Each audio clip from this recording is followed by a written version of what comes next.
Into a modern Nigeria and succeed professionally.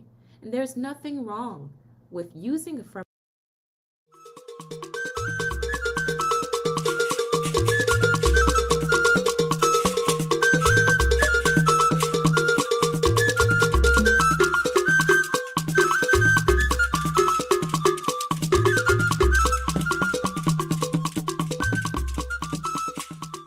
Greetings, welcome.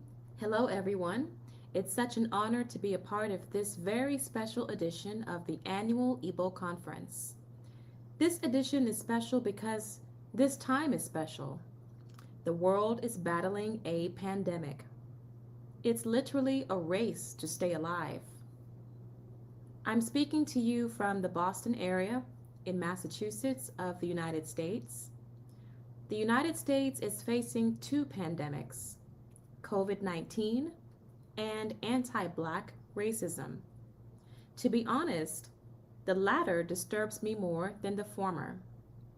It also inspired the topic of what I'll be speaking to you about. I've prepared an address that I will be reading from. We're all watching what is unfolding in the United States, and we're anxiously waiting for a vaccine to be developed to protect us against coronavirus. But can there ever be a vaccine against racism? As a Nigerian American living in the United States, sure, I've confronted very nasty episodes of racism towards me and my family. I can imagine that many of you have as well. I am very intrigued by the wave of protest happening now, because they've taken on a scope and form that I've never seen before, that many of us have ever seen before. The killing of George Floyd has really triggered something in America. By now, we all know the elements of this sad story. George Floyd, a 46-year-old African-American man, was arrested in the city of Minneapolis, Minnesota, last month on the suspicion of using a counterfeit $20 bill. We don't know if he knew that the bill was fake. 3 police officers held this man down, with one using his knee to address anti-Igbo sentiment. 5 days before George Floyd was killed. After he was killed and protests swelled across the world, I knew I had to talk about this in my presentation. Violence is all around us. Protest is all around us. The title of my address is Violence as a Disruptor and Catalyst for Meaningful Change, Addressing Anti-Igbo Sentiment in Nigeria. My presentation looks at anti-Igbo sentiment in Nigeria, historical violence targeted at the Igbo people, and opportunities to organize and address anti-Igbo sentiment. I began my presentation by speaking on the killing of George Floyd and the demand for justice. There are parallels between anti-Black racism in America and anti-Igbo sentiment in Nigeria, and I find these parallels quite remarkable. Anti-Igbo sentiment. This is a controversial topic. I know I must tread this carefully, but it's a deep concern for me, and I cannot ignore it. We cannot ignore it. Before I speak further, I want you all to know that this is an interactive presentation. Even though we're not interfacing in real time, throughout my presentation, I will make suggestions for you to pause and reflect on some of the issues that I will raise. My goal today is to ask difficult questions, to stir you to think, to bring context to what I argue is a strong current of anti Igbo sentiment in Nigeria.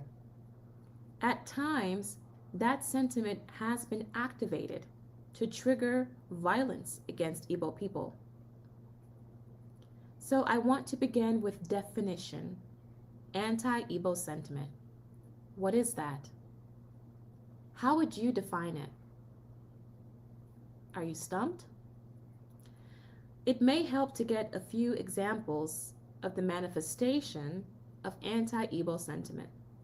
More than 50 years ago, Ahmadu Bello, the Sardana of Sokoto, and arguably the most important politician in Nigeria's First Republic, sat down for an interview with a European journalist.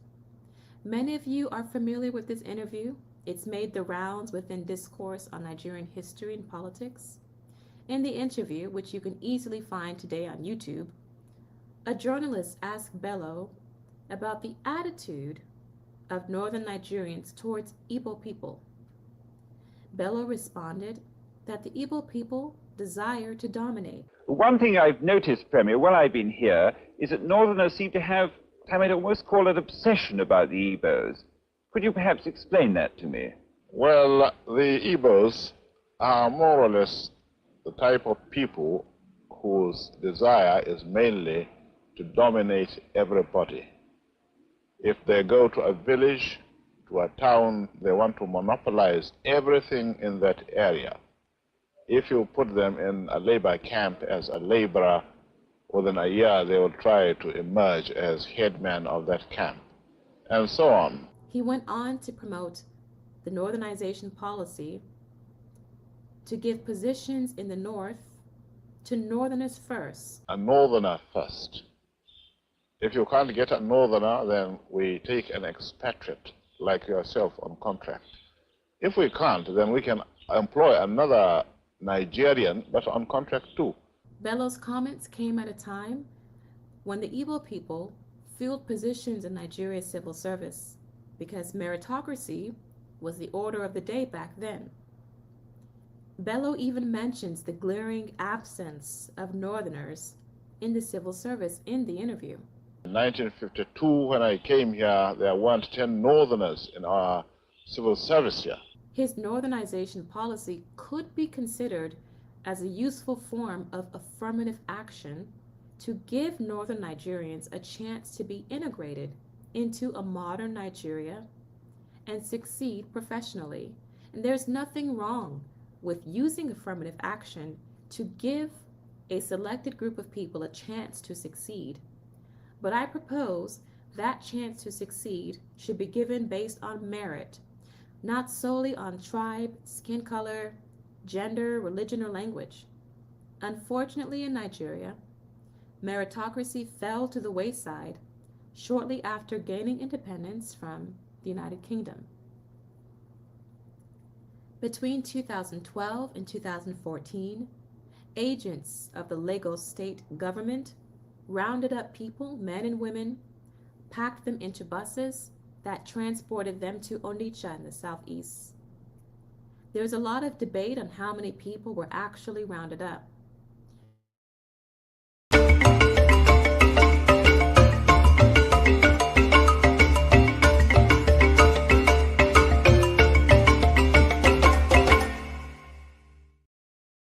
That the Igbo people, quote, have all right.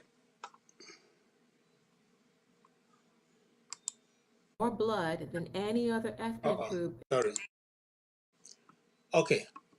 Good evening, everybody. Once more, you are welcome to this evening wrapping up of that which you have already started earlier on, which is, the topic that we have seen our guests speak on that.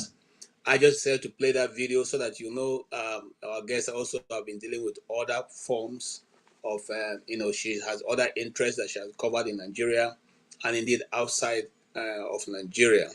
You're welcome to this evening. So this evening, what my job is already cut out for me, which is that I'm only going to be looking at what she had done and what she has said and how you want to react to that which went on earlier on in the day.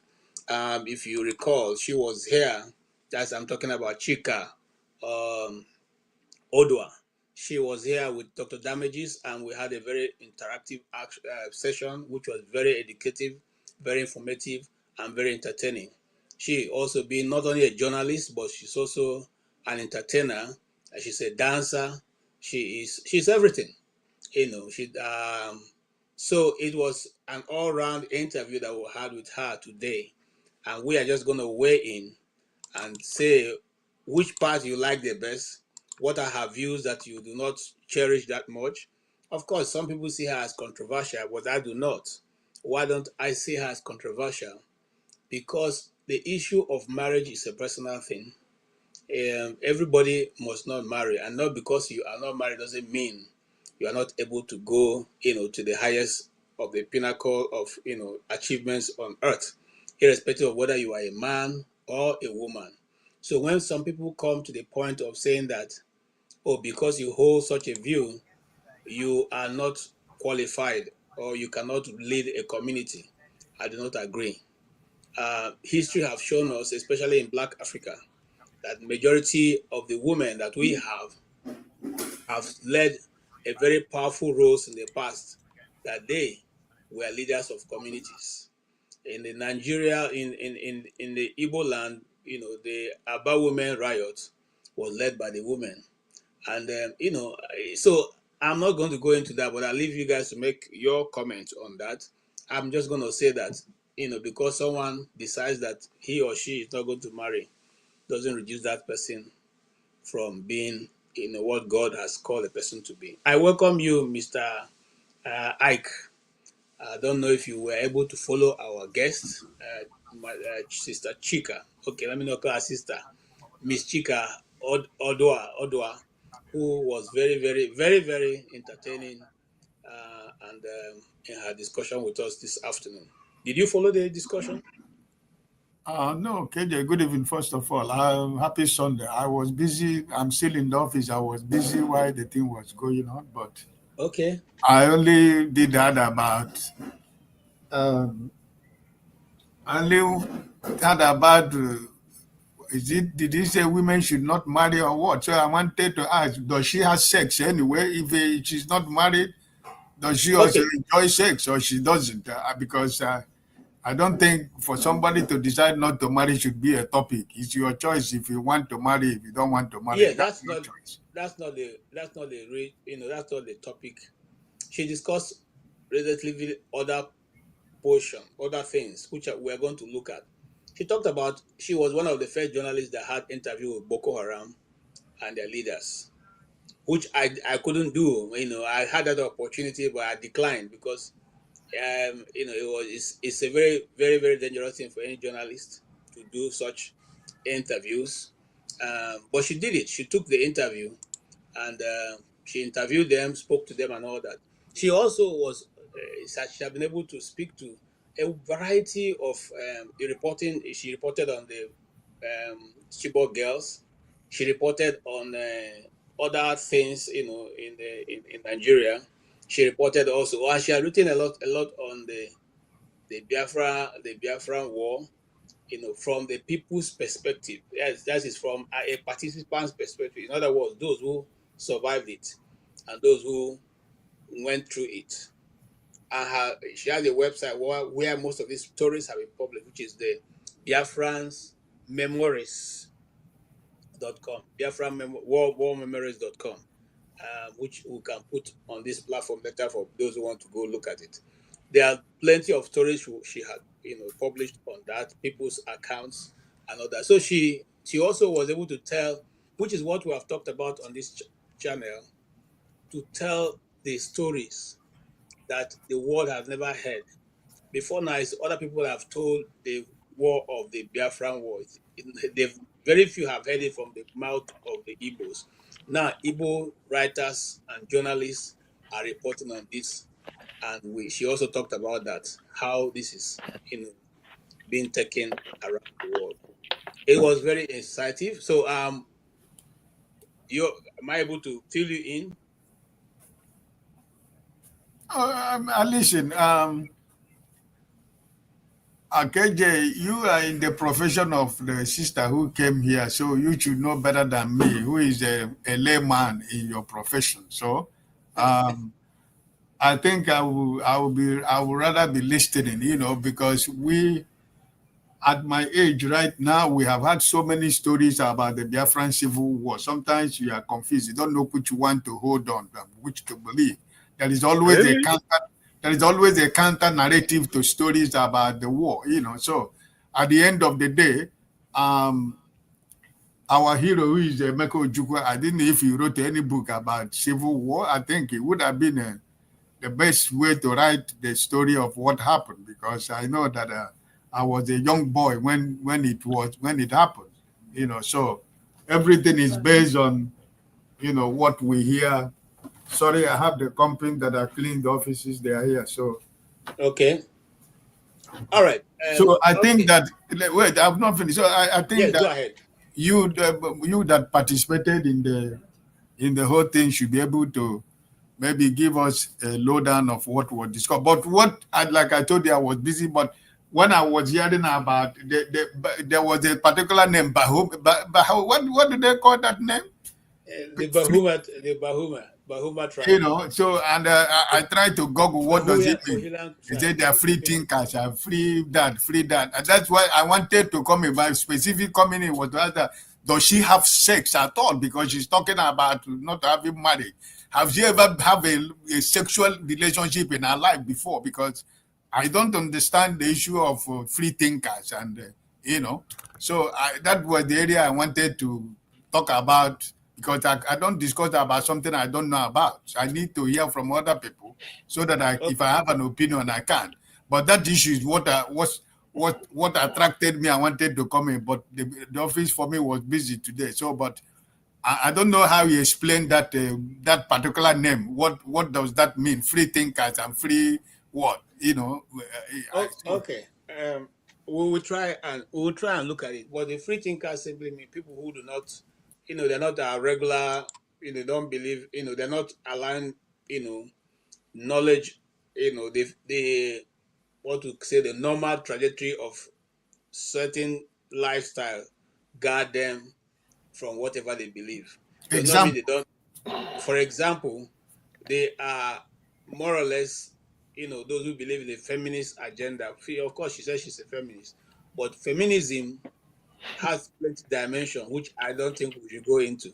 All I can say because she's not here now to speak for herself, all I can say is that she gave a good account of what she believes in. She still dates, she still goes, she has male friends but she's saying that she's not blanketed into or held down into marriage based on Okay. the fact that that's what society expects her to do.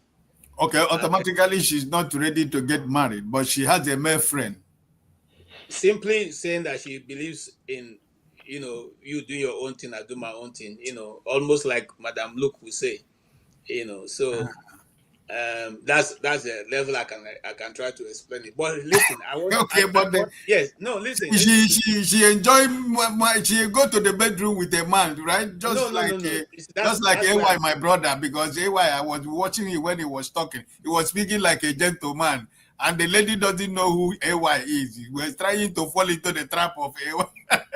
No, no. Sorry, KJ. To be honest, you are not fair to that lady. I don't want you to say, does she have sense? To be honest, she was very brilliant in her submission. I think she deserved a lot of accolade. I mean, you might not agree with her on everything she said. I'm not agree with her with most of. That's why I was asking her a question. But she was very, very good. No, but talking about having sex is not. It's not. It's not. But that I'm was not. not the I'm only not. I'm thing. not saying it in a way of degrading her. I'm saying Yeah, it. I was. That's what the only question I wanted to come in to ask her, because that when was you. not the only thing she discussed. She discussed the Biafra issue, the Uh-huh. bandit, the Nigeria. She discussed a lot of stuff. She was brilliant. I mean, I just see her as another Chimamanda. Chimamanda, she's a feminist. She's a feminist with sense. So it was more like, I say this, right? Chimamanda, she's one person I can watch for hours, right? Her brilliancy is just top notch. But there are dumb people that would call themselves feminists. They can't really they don't even know. Their whole is all about hate for men. I will not call you a feminist. Chimamanda, she's married. She's legally married. She has a lot of things to share to people. Exactly. She's very objective. She thinks accurately. Yeah. So I see another Chimamanda, but she just had her own that's her personal life. I think you gotta let her be. But in all, to be honest, she was very up with. She was very good with how she handled the whole questions, the whole interview thing. No, but I wasn't trying. If I've come in, I wasn't trying to attack her. I was just trying to ask her a simple question, because that name they call it free thinkers. I wanted to ask her, what does free think? How does they live? You know, because I don't know what they mean by free thinkers. I wanted to ask her, how do they live? All right, maybe Mr. Tony is here. He will answer the issue of the. Okay, Mr. Tony, you can help us. Mr. Tony, okay, no, it is yes. Mr. Tony is first. Mr. Tony, you're welcome. Please, you have heard Mr. I's concern. I don't know if you can put that in perspective as you answer. Well, greetings, KJ. Greetings, Pastor Ike. Greetings, CM, and greetings, CY. I was off, on and off, but based on what I heard, I think she's someone who is holding her own, holding herself high. I think she spoke well, even though I don't agree with some of the things she said, but she's entitled to it. That has to do with, her beliefs and so on. But I'm more interested actually in the events of the Civil War, because there has been a lot, of books on the Civil War. People have written quite a lot for or against, depending on what position you are looking at it from. But I think the interesting thing I saw there is that we must begin to give our own narrative of what the Civil War, what we saw, not what people tell us, and the fact that she was going around and gathering information from first-hand sources, so that makes it a little bit more credible, even though there still be some elements of bias. I commend her for the work that she has done. I also see her bravery in venturing into Boko Haram territory and interviewing people. I think she did great there. I think the narrative about the Civil War is something we still need to dig deep into. For instance, I just share something that I know. Before the Civil War, the University of Nigeria and Nsukka used to offer. They had a department of chemical engineering. Yes. And that department ran. And then after the Civil War, the federal government asked that it should be closed. There should be a closure.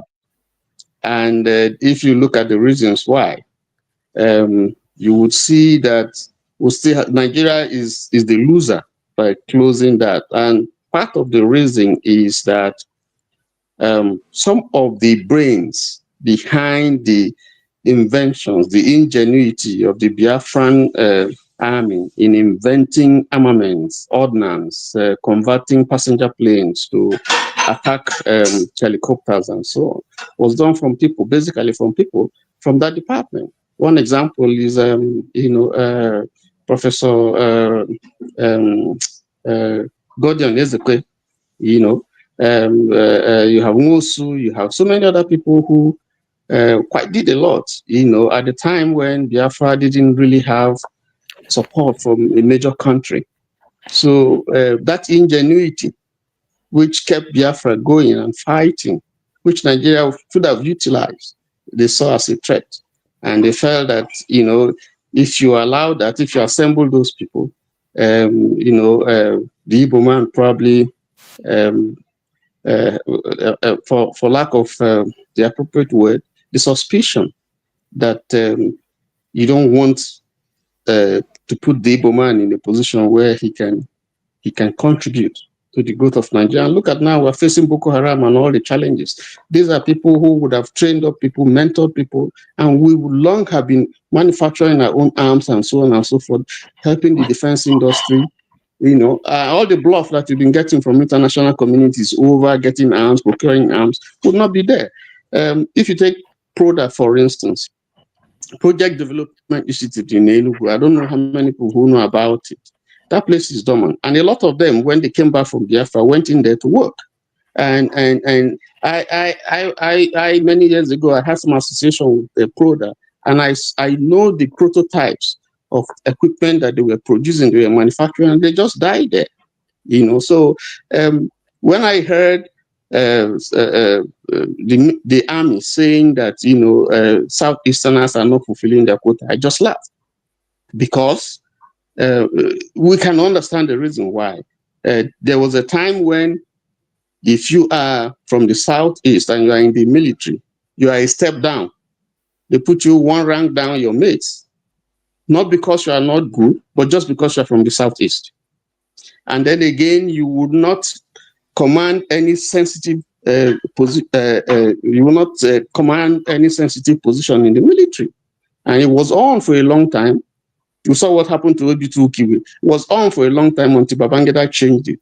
So if you see people not wanting to join the army, people are looking back to see what was done, how they were decimated in the counter coup, and so when those histories are not ones that are far back into memory, people can relate to it. Nobody wants to go and join the army, because whether you like it or not, if you look at the civil service, federal service, look at parastatal, CBN, NNPC, you don't seem to find the Igbo man there. If you find them not occupying, maybe unless it's political, not occupying very strategic positions and so on and so forth. So these are some of the contradictions. So it's good that we begin to write our own history, begin to investigate and interrogate what really happened.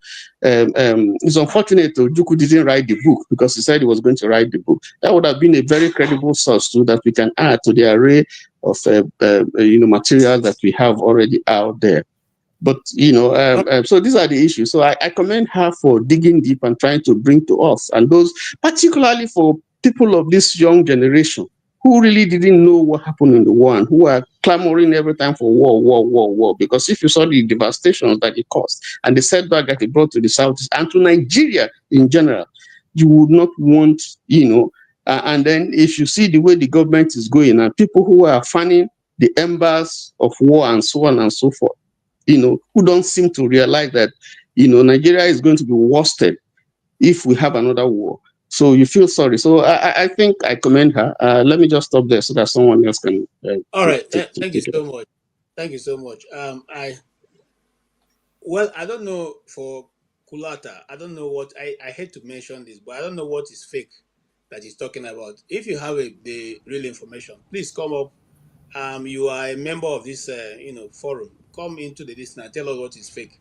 KJ, please forget about Kulata. Just go and do the program. I have to respond to that because people are reading it. All he has said so far are all correct. But if you have an alternative fact, please bring it. All right. Forget about that guy. Just do your program. Just handle your program. Forget about this guy. Thank you. Sian, go ahead. Hey, okay, KJ. Please, good evening, everybody. Tried as I could. I couldn't make it. I was so busy, so occupied today. When I read the preview or the IV Rudolph sent around, the Oduah, I think I know the family because that Oduah from Obaru, my late uncle married from there, I'm sure. From a particular, that family became quite prominent because of a retired school principal in the 70s. Assuming I met her, she should have, she will recall. So apart from that, the background, or do I say I wanted to clarify, but nothing. I couldn't make it. So I know I always have this sort of this hunger to know the events that took place in the past, particularly as it affects me or those from my place. Well, let me say, Ike, I'm really surprised though. If you're saying you didn't know Biafra, you've not. Look, if you are ready to read, I supply you names. At least you can afford to buy them. I have a library of books, names I can supply you. By the time you finish reading them, no idiot can come here and then challenge you on anything Biafra. We know the truth. The one IBB said was just because the man is already dying. They know more than they are saying. And when you want to read, do not read the one written by Ndi Igbo only. I will give you a British author and what they did. I will give you the one written by Yoruba people, the one written by Ndi Igbo, the one written by some people maybe from the middle belt of Nigeria. And most importantly, because they say Biafra was just to suppress the South now. It is. I will give you list of books written by, that's something like a confession. There are people, Gowon, either they are Ogoni and they are Kwaibom. Gowon will assemble them in Lagos, put them in the plane, bring them to UK. From Heathrow Airport, they will be chauffeured straight to House of Commons. That is to say, the US Congress. They will be crying before British MPs that let them come and save them. Ojukwu want to slaughter them. These are propaganda. Ali Ekine, go and read his books. I've read all of them. The man was crying. Confession, he said they regretted. That it is better to share one product among 10 people than to share it among 100 people. Where is their faith today? They were all told to go and lie at the House of Commons. I read a lot. I've read so many things about Biafra. In fact, what is left for me is to write my own book. But if I write, I didn't participate. I can only be doing it as a research for PhD. Say these are what I saw. I've read books. I have over 100 authors relating to Biafra. I can supply it to you. Do you know the name so that you can start picking? Some are just novels, some are just, but you have to read. When you read all these things, by the time you read 10, 15, 20, you will know the truth. Different authors. There are one, you want to start Biafra, their starting point is Frederick Forsyth. Frederick Forsyth was writing in Umuahia with a bomb jet flying over him. That is on the spot. Somebody like Alabi Siama, with 30 years later, release a book and say on the spot. You can't be on the spot after 30 years. You are writing about what happened after 30 years. I'm saying, you people can correct me. Alabi Isiama, the tragedy of victory on the spot. When I look at it, I laugh. Because he want to cash in and make money. Because now they kind of started IPOB. Everybody started writing Biafra books. He say he fought in Calabar. Why didn't you write this in then? Alaba Isama. Alabi Isama. Alabi Isama. Alabi Isama. Yes, Isama. Go and read what he wrote. The general. These are some of the things. So that when you are reading, you'll be dispassionate. I'm talking to Ike. You'll be so you have to ask yourself, when was this book written? That is how you know. Then you see where a white man condemned the British people in a book titled Biafra, The Shame of Britain. It's called Shame. Titled The Shame. I think the book is out of stock or something like that. The way to do it is that if you go to a public library, you give them the name, they will search all over the world and tell you. If it's something they have to pay, there's a way they get it, you will read it. But read it, you must. The Nigerians, they call it British shame. It was a shame on Britain because of what they did. The British Prime Minister then, Harold Wilson, is on quote. He said, there is no, whether billions of Biafrans are dying, it cannot stop Britain from supplying Nigeria. The war must continue. He said it. It's on quote. Just plagiarize. So when you say this, I believe feel shocked. Don't ever just say you want to read. Don't tell people, no. You should. Every Igbo man must read it. Then pertaining to what Tony was saying, if because of chemical engineering department at UNN, that is true. That is the other name you are thinking about after Godian Ezekwe, Frank Oragu. The man is over 80 now. He's from Abatete. He's still alive. Yes, the Department of Chemical Engineering, University of Nigeria and Soka, was the headquarters of RAP, Research, and what is it called? The Biafran Research and something. So I've forgotten. RAP. Yes. That was where they used as a base to manufacture Obunigwe. Obunigwe means weapons of mass destruction. You detonate it, people will, before they started doing it in Iraq. Now, Tony, what you said, because when I want to speak, you speak with facts. Please zero in on this book, Brutally Frank. This is the biography of Edwin Clark that just died. I didn't buy it. Somebody sent it to me all the way from Nigeria. This man, for those that will be talking, because when they want, the day we start telling us, if we know the truth about Nigeria, we can't last a second. Everybody will just go their way. This was the man that said, Sam Ogbemudia, one of the greatest leader of Bendel State or Midwest, Sam Ogbemudia, a military man, but a Rosicrucian. He did a lot.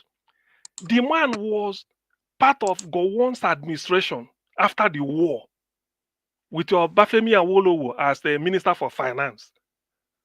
The man said, now that we have finished Biafra and they gave us a hell of a time, they said it should be 2 weeks, police action.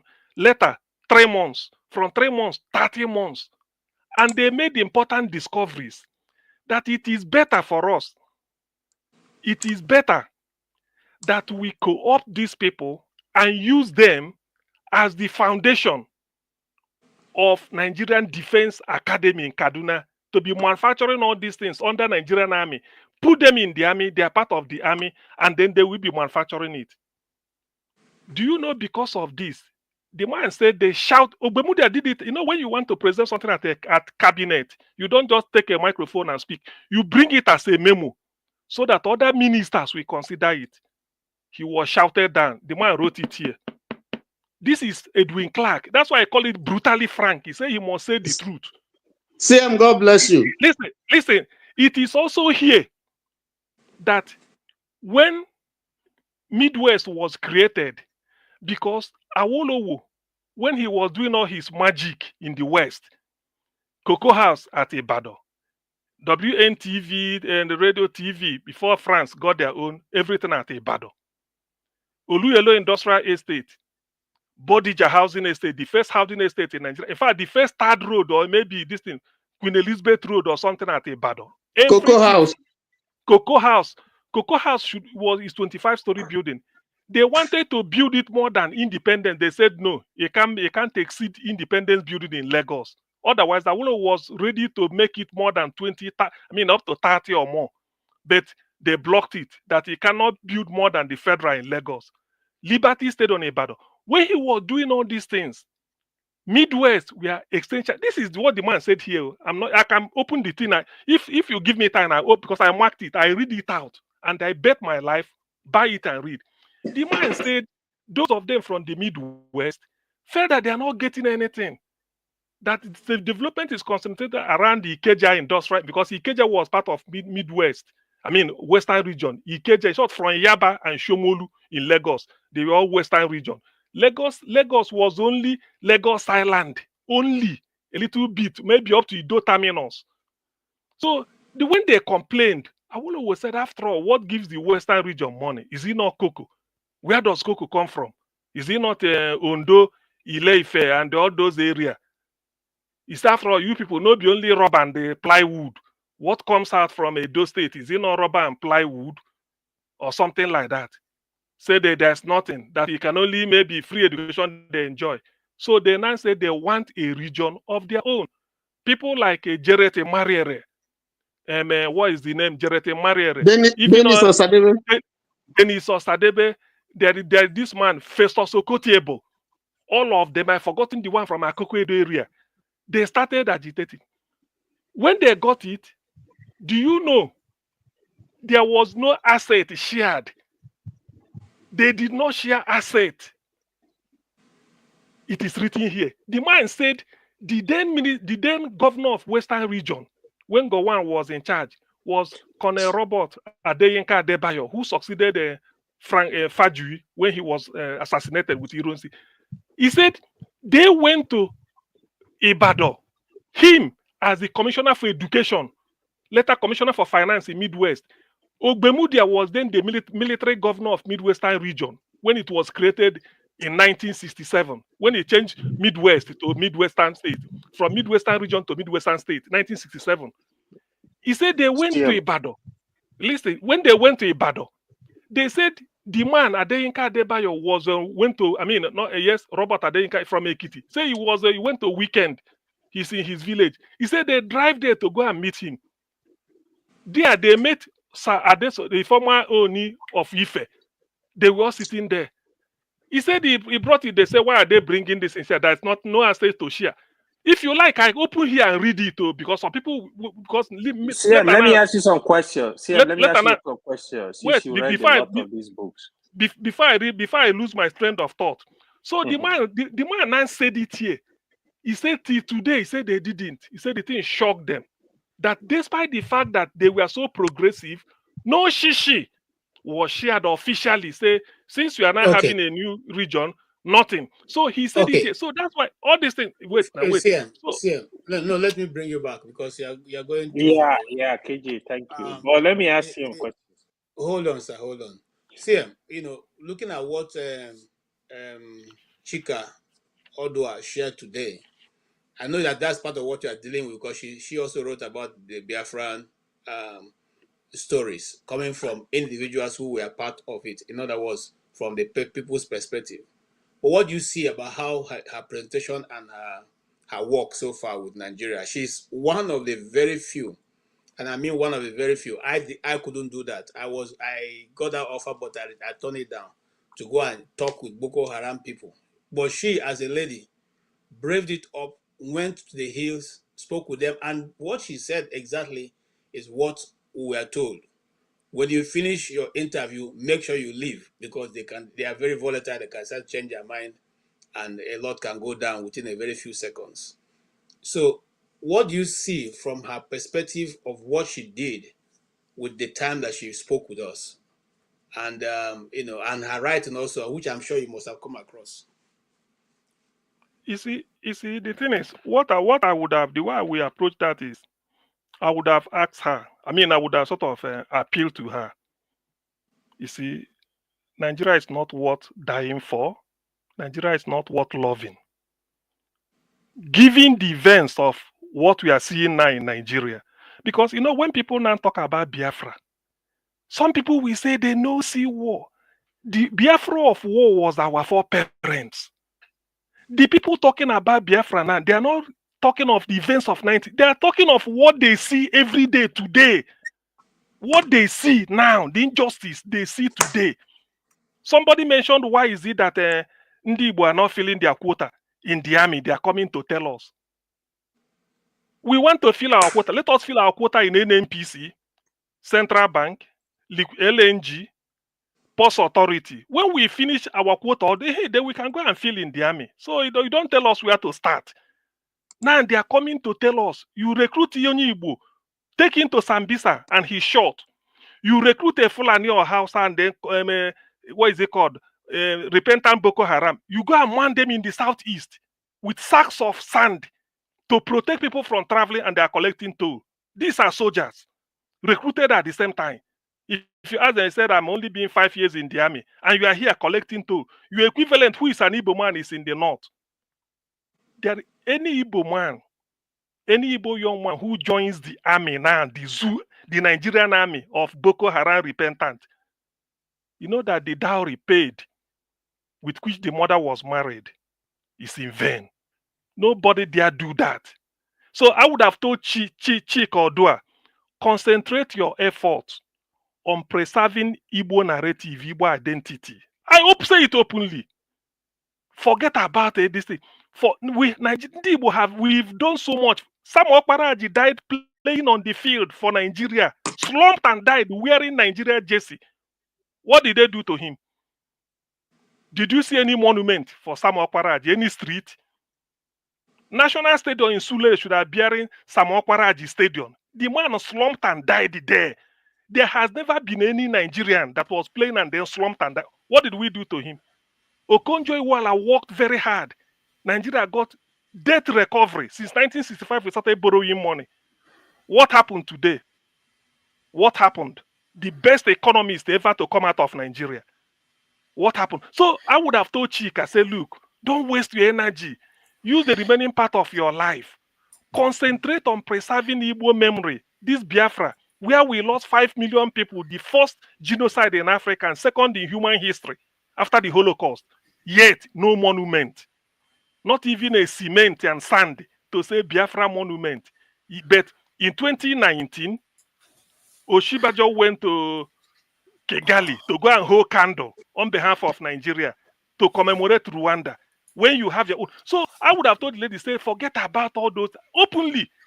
Concentrate on writing books about Biafra. Go to secondary school and spread it. That's what we want. Because if people like me, I'm doing the little I can. I have to read this book just to know about the background, so that when somebody comes to tell me about injustice, the people of Midwest does not even know. Some of them do not even know what happened during the Midwestern region, their relationship. So that when you are now telling me about this, go and buy this book and read. It's very voluminous. I read it. Okay. I've read it twice, and I'm going to read. I want to cram it almost page by page. So I'm coming. So yes, so that because this is a history. This is a very big history by Edwin Clark. If you read this book, you will cry. If you read this book, you will know that the agitation for Niger Delta, they are not even doing it very well. They are being milked. All right. That is, they are being raped, modern raping. Go and read this book. It's an Ijo man, it's not an Igbo man. Thank you so much, CM. You have done justice. Thank you so much. We will still come back to that topic because that's what we'll deal with first before moving on. AY, you are here. You've heard. You wanted to ask question. Please go ahead with your question. Let me. I do want to people discuss the Biafra again. You know, this topic is very emotional. Sometimes you will not finish it. What I love to know, from a very objective perspective, the question I wanted to ask you, CM, right? So, since you've read a lot of books, right? I mean, I've listened to a lot of people. Even the lady, I shared the link actually. Chika website. So she has a lot of stories there. Two quick questions. So the first one is, people have actually said that Ojukwu and who was the president then? And the president then, Gowon, they had personal issues before this war. Do you think that play a role in this war? They said they have personal clashes that were not even related to Nigeria. That's one. The second thing is, so what's your view about that? The second thing is, so Ojukwu sent some people to actually capture Lagos. What was Ojukwu intention in capturing Lagos? Because the understanding is Biafra is more like Lagos was not kind of part of Biafra map as at then. Was he trying to capture the whole country when he captured Lagos? What was his intention? Or he was trying to capture the whole South? A question that we follow that the popular name that was leading that group that they later executed. I listened to this man that was part of that war. I forgot his name on Edmond Obilo. Yeah, Banjo. He said he was part of that war. His interview is still on the Edmond Obilo page. He said his intention, his intention was not to abandon the war. His intention is just that I think they said Obasanjo and one other person got aware of what was going on. That was why they were attacked. Basically, they were supposed to move straight from Benin to Lagos, but instead they rested at Ore. People got hold of their plan. That was why they were attacked. I need you to comment on this stuff. I really want to know, but not from argument perspective. Okay, The- Sam, please, you yeah. just have only 2 minutes on that. 2 minutes. Okay. So, Okay. because 2 it's minutes. taking us away from our topic, I don't want to go far away from it. Well, the thing about Ojukwu trying to capture Lagos is this: Nigeria, Biafra was fighting against Nigeria, not against Gowon or against anybody. The capital of Nigeria is in Lagos. When the war started, the Biafran capital was Enugu.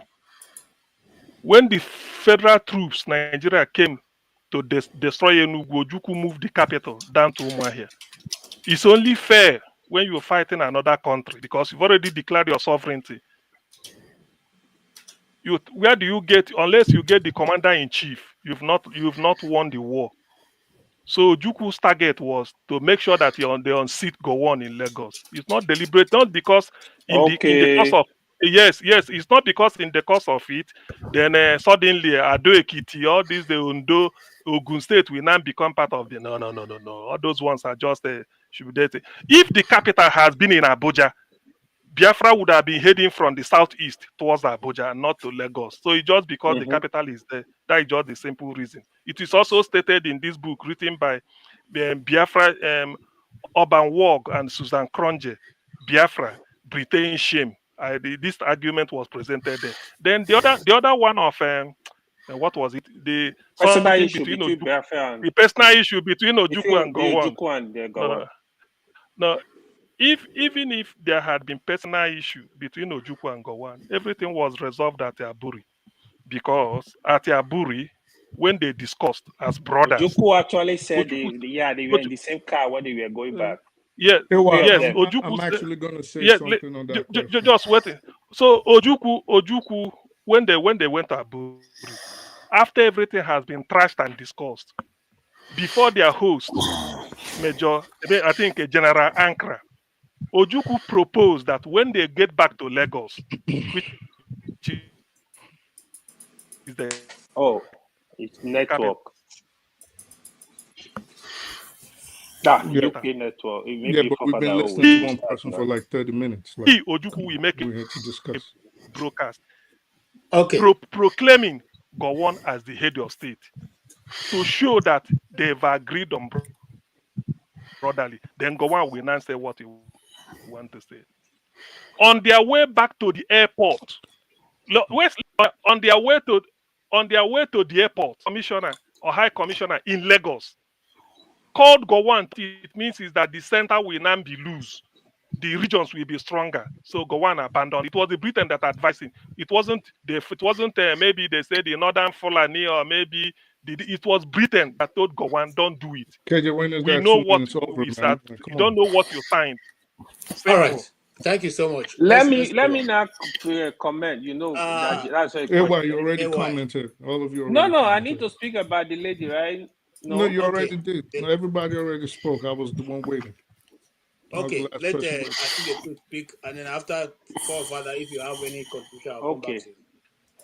Okay, yes. So I wanted to speak on the lady, but I'm just going to go with some of the things that have been going around.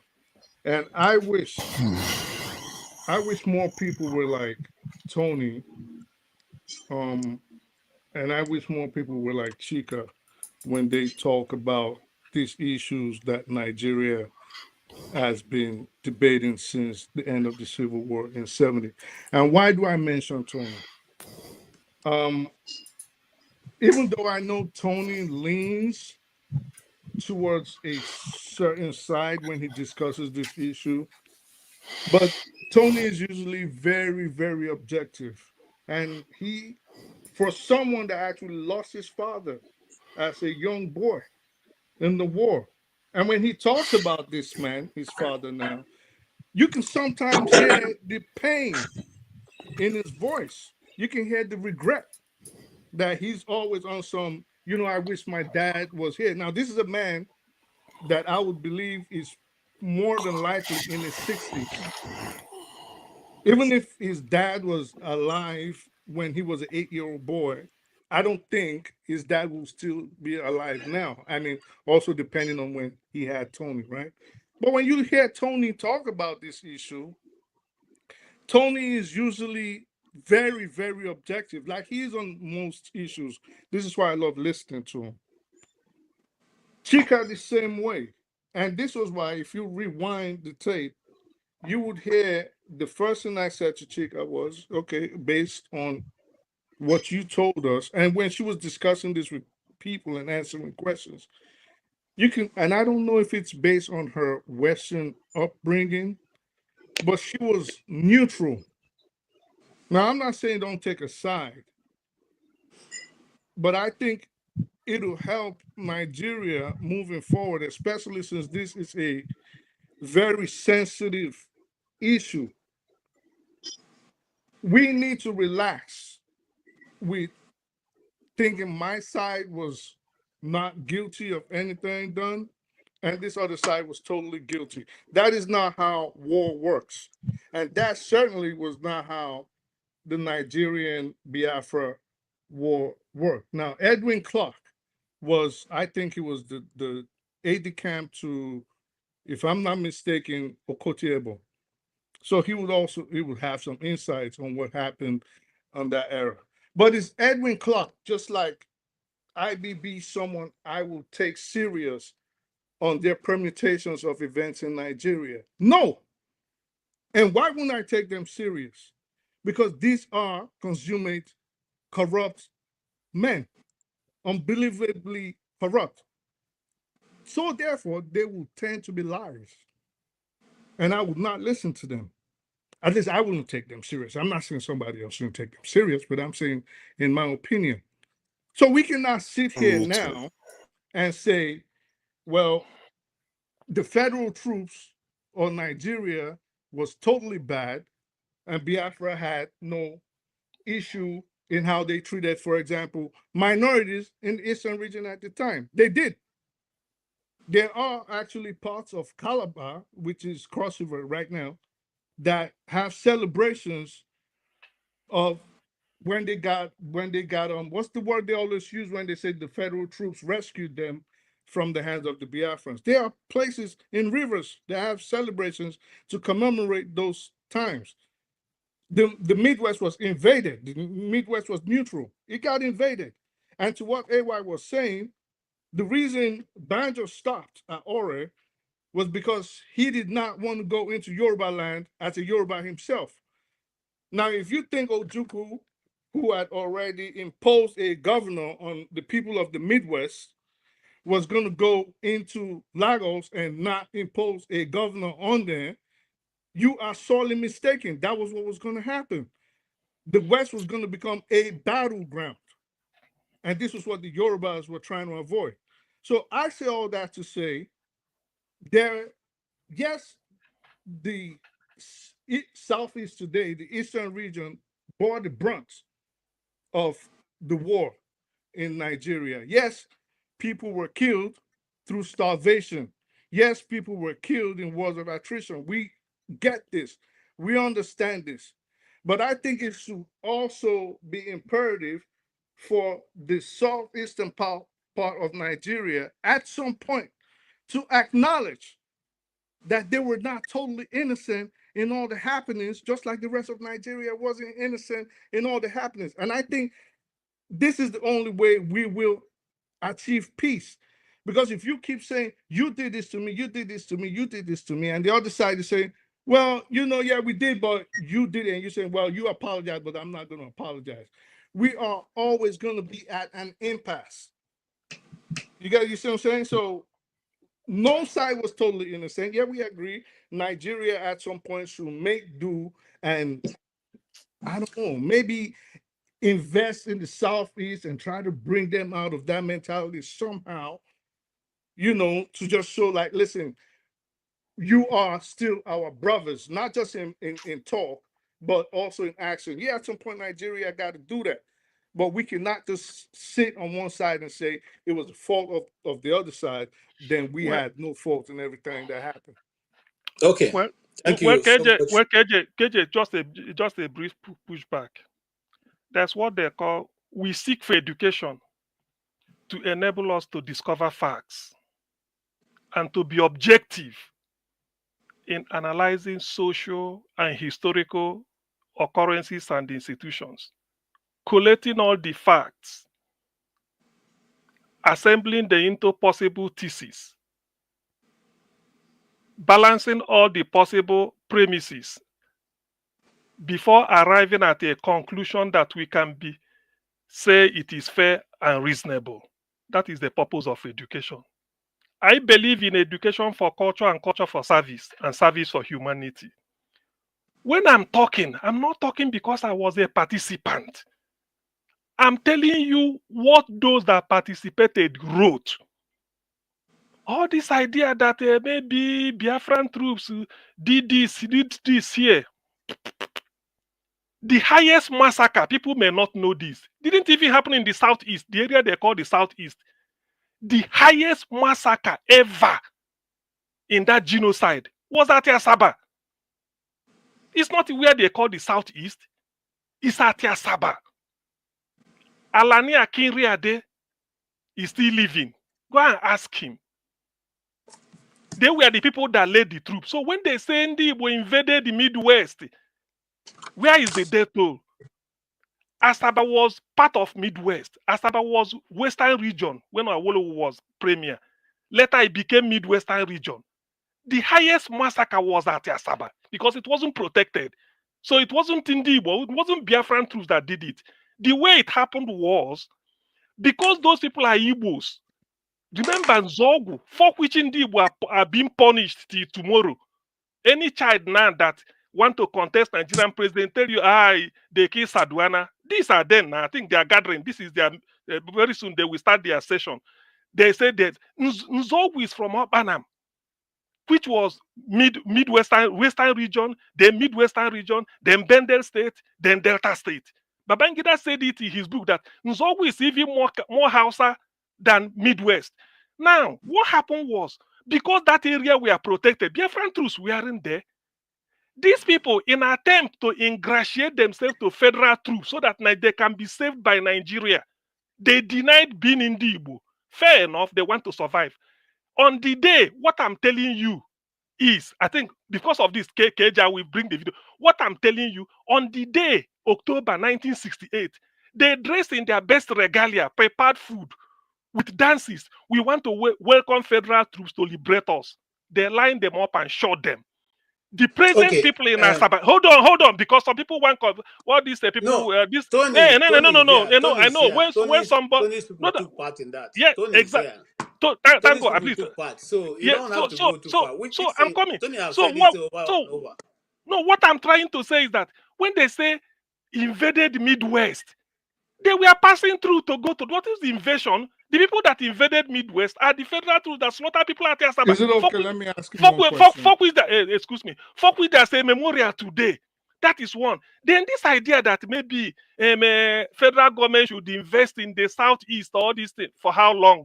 3R, reconstruction, rehabilitation, reconciliation. Must we continue to wait for them? It is now the southeast that are doing for Nigeria. All right. Okay. If you like, I'm coming.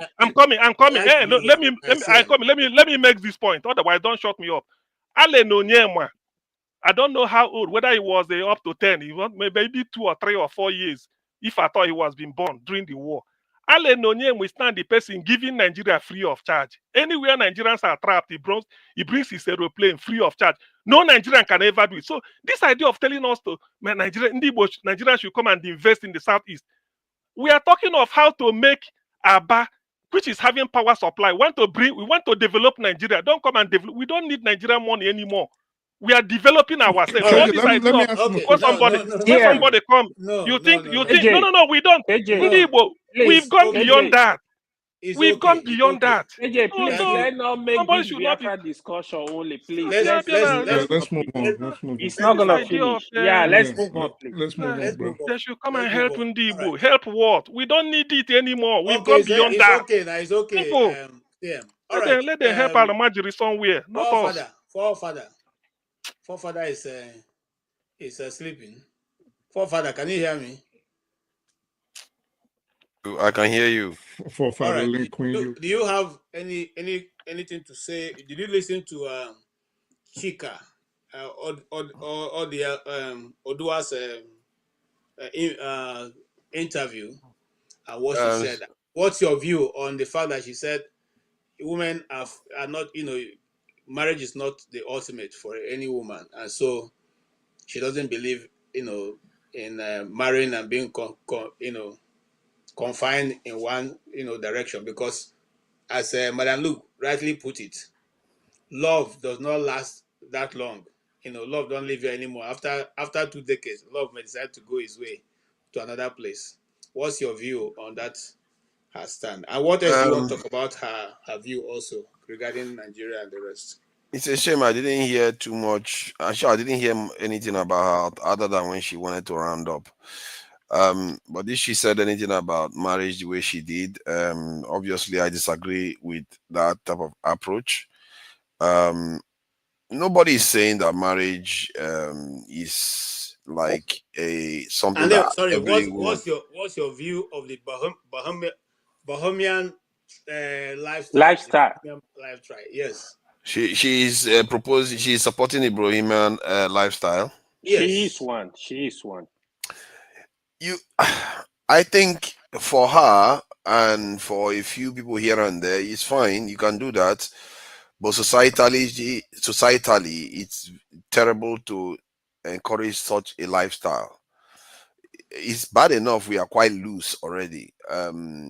It's just the problem is most of all these things is there's nothing really wrong with them inherently socially in terms of if you can isolate such people in life.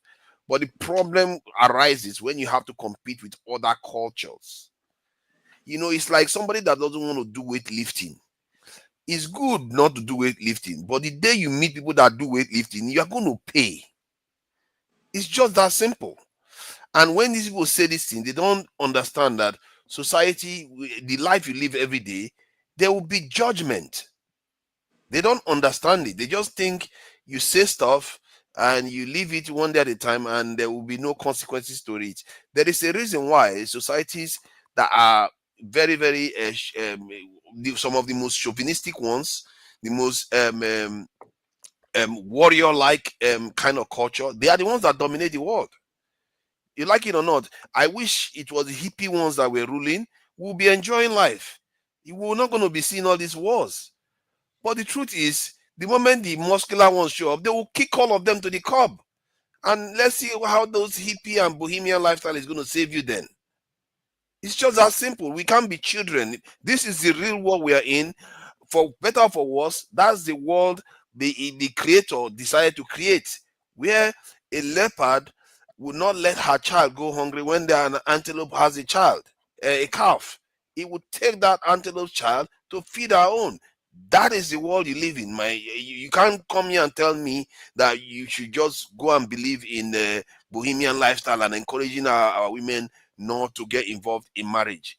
There are consequences to these things, so I don't agree to it. You have to see things from a more broader point of view before you start, at least public figures anyway, before you start making comments about things like that. Because in the end, like even in the Bible, it's funny, isn't it? I'm beginning to see correlation between some of all the things that is going on in our society and what almost all religion ascribe to. Almost all religions ascribe to a form of judgment.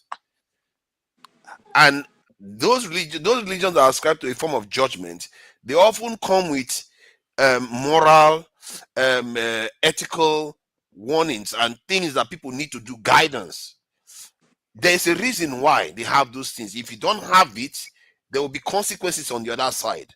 On the other side of the equation, when the day of judgment comes, you will pay the price. Our ancestors have already paid the price, and we are still paying the price today. of the mistakes they made in the past, because they were in a world where others have paid the price and built a strong system, and they remain weak. And we are still paying the price today. We have not recovered from it. And for somebody to come and compound it and say, "Oh, let's make it worse," no, I don't subscribe to that idea. I wanted to react to something that was said earlier on about Samuel Okwaraji when I was growing up. Him was all over Nigeria when that incident occurred. It was a very, very big event in Nigeria. I didn't know footballers could be respected that much when they die on the this football pitch. The idea that we make it like something that he wasn't remembered for anything is not true. He was very, very big at that time. They were talking about him everywhere. And I remember, I could almost swear I remember there was a statue for him. I don't know whether it was a national monument. There was a statue. And while that statement was being made, I also looked into... It's in the stadium, National Stadium. Exactly. The So small box, yes. why do we do this thing? I could have... yeah, because I know in my memory, I saw a statue of him. And he was really big. The station should be named after him. He deserves it as an honor. He died there. Me died as a there. person, see, myself as a person, I was wondering why is he so powerful? Why is he so big in football? I wasn't looking at it from the point of tribe. I was just saying, just because somebody died in the field, the whole country has to know about. I didn't know it was such a big thing. But if they name, they know the stadium as the Samuel Okwaraji Stadium, right? But this is my question, and I'm not disputing. I'm saying, given according to Timesin, can I please finish? I'm not saying they don't have to name anything after him. And sorry for cutting you off for 5. But what I want to know is it every time someone has some heart problem, say someone else died next week, God on wood, right? God forbid. Someone else dies in that stadium. Okwaraji didn't just die. Are we gonna within 90 minutes he slumped in active service? So he didn't just die. He died in the. See, listen. From no Nigerian. It hasn't happened anywhere in Nigeria. It hasn't. See, listen.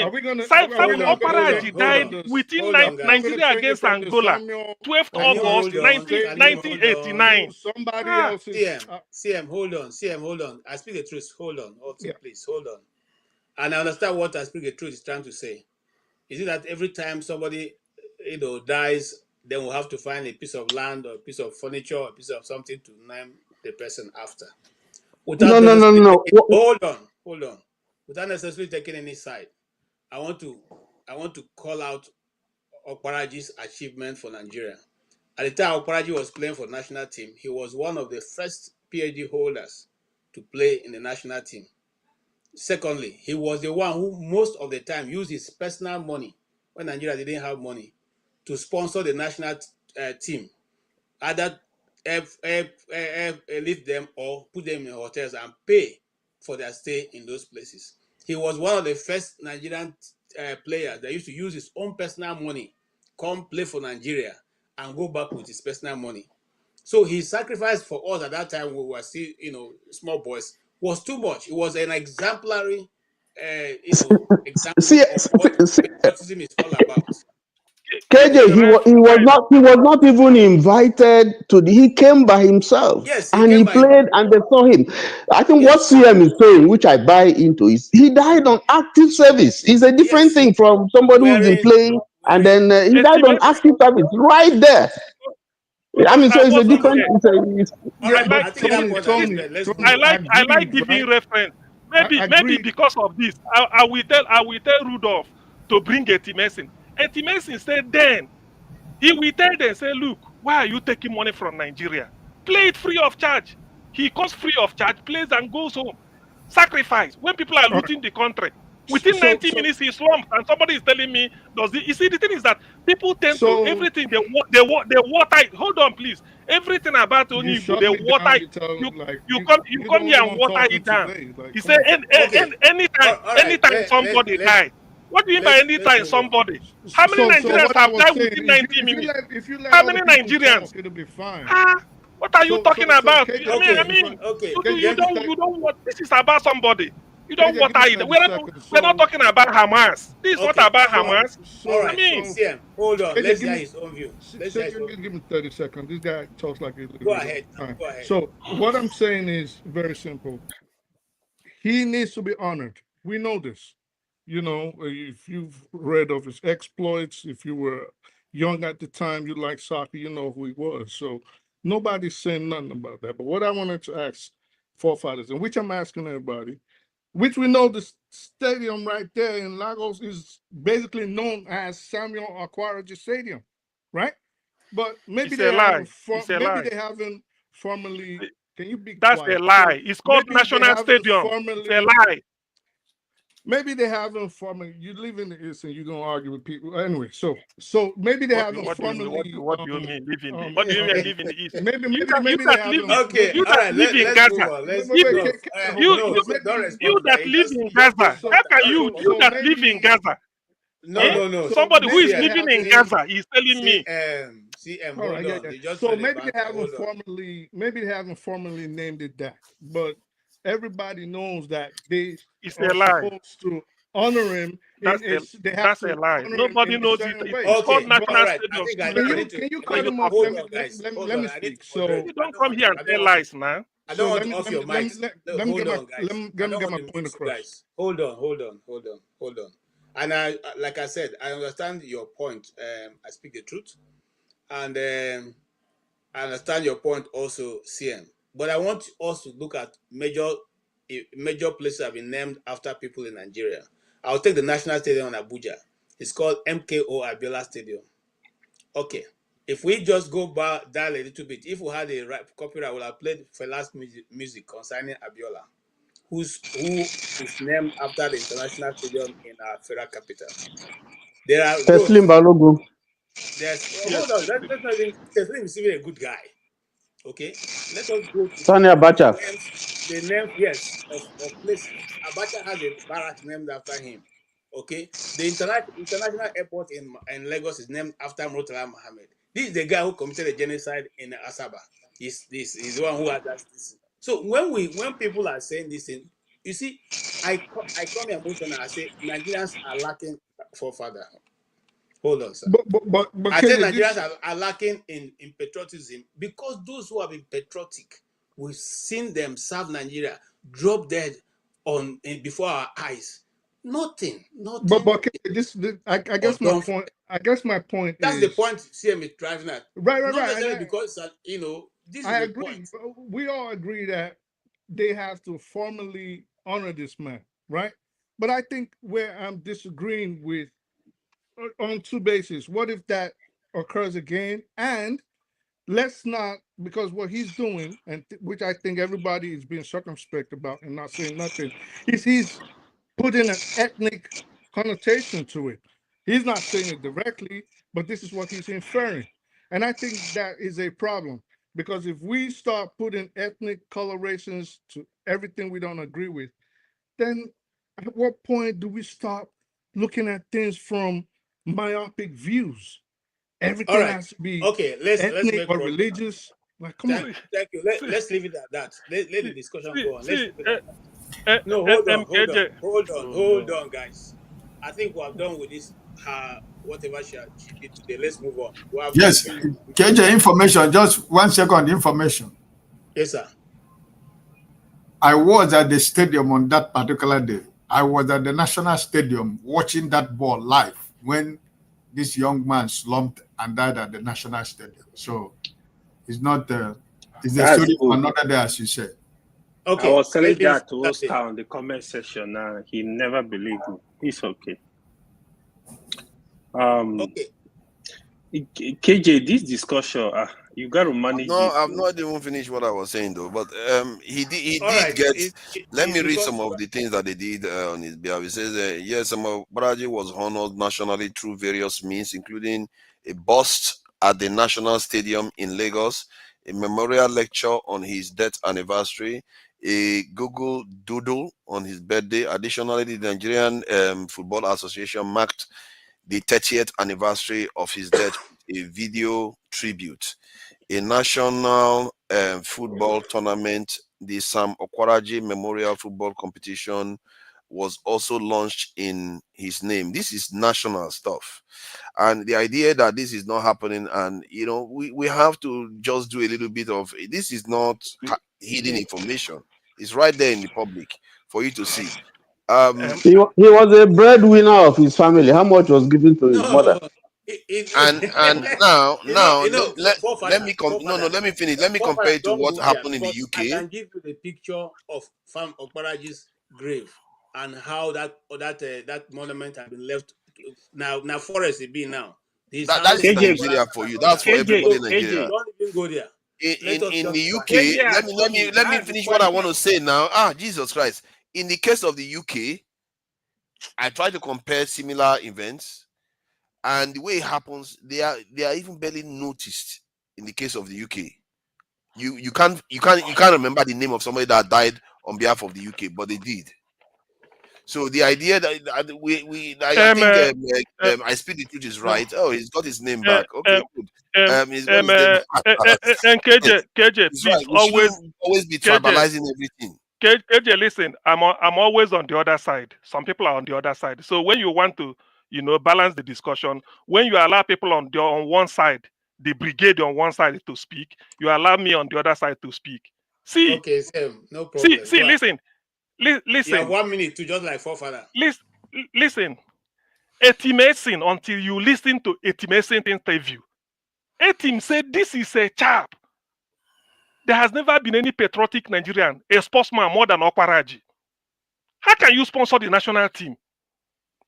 You come back, Stephen Keshi, all of them are paid allowances. Sam Okparaji doesn't take. He doesn't even talk up. He tell Etim say, if you tell him, say, Sam, make go club now. He said, no, I want to go and read my books.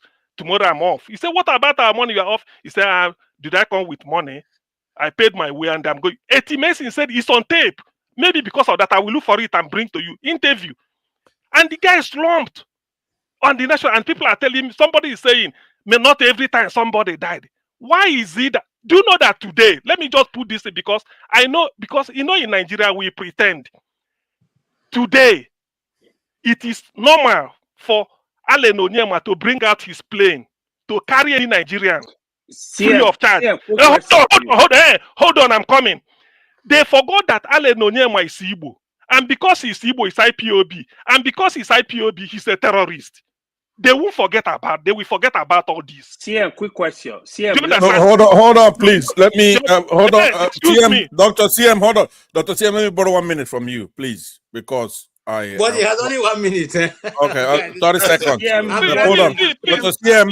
Dr. CM, hold on, please. I'll give you. Hold on, Dr. CM. You have all stick to your time. We will have a more useful discussion. Okay. So if you are taking 1 minute, take 1 minute and stop. So let me use 20 seconds of his time to say this, Dr. CM. No, take 1 minute, so you don't have to exceed it. Take 1 minute. I don't want you to belabor. You've made a very good presentation that is academic in nature, right? Look, who is here? You're gonna take a question from AY. Now, certain things are accounts, right? Not everybody is a historian. Some people, they give an account. Some people, they give a record of what happened, a narrative. But you've laid it down. I saw you present a very big book here, right? But everything in AY's head is not up to what's in that book. This is what I want you to do now is to calm down, because what you're pursuing is Pastor, you haven't been to Nigeria. Please hold on. Let me say this. What you're pursuing, CM, Dr. CM, is not what. See, AY, you have your time. Just please let him have his 1 minute. Stop pursuing little things. That's what I'm trying to say to you. There is no history because it's a continuum. It's a continuation. We're not done. Right? That's no history.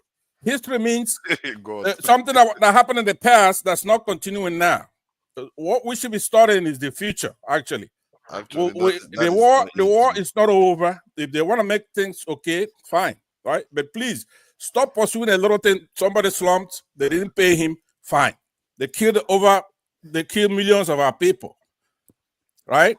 So all I'm saying, I have a lot of respect for you. Don't come here arguing with people who are on the other side. Answer, do you have a health history? Is it history? All right. Thank you so much. So we're going to pursue the future. There's no history. We are in the middle of it now. People are going to pay for that genocide. And that's what we're talking about. All these, this minority guy, AY, what is he going to do? If we want him to take his... Why do you always struggle with the truth?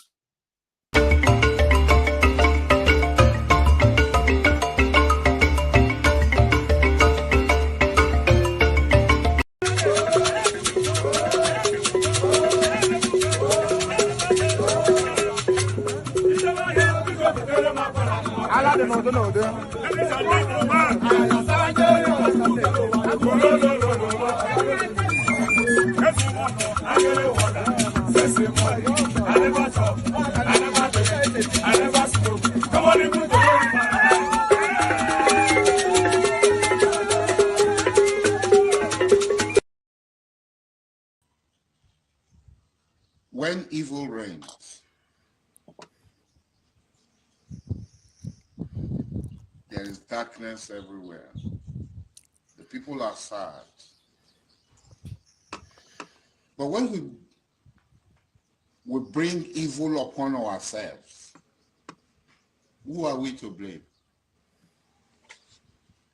Benue had been known from the time of Taka, the Middle Belt Congress. Benue had been known to be a bulwark against the Gambari invaders from Futadelo. But people can easily deceive you.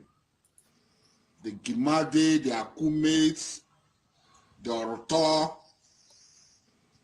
who out of their greed manipulated the electoral process and brought this fitna upon you, brought this evil upon you, brought this the Satan of Satan, if ever lying Buhari upon you people. I brought death and destruction upon you people. Benue, this is not the time to cry. Thieves, this is not the time to cry.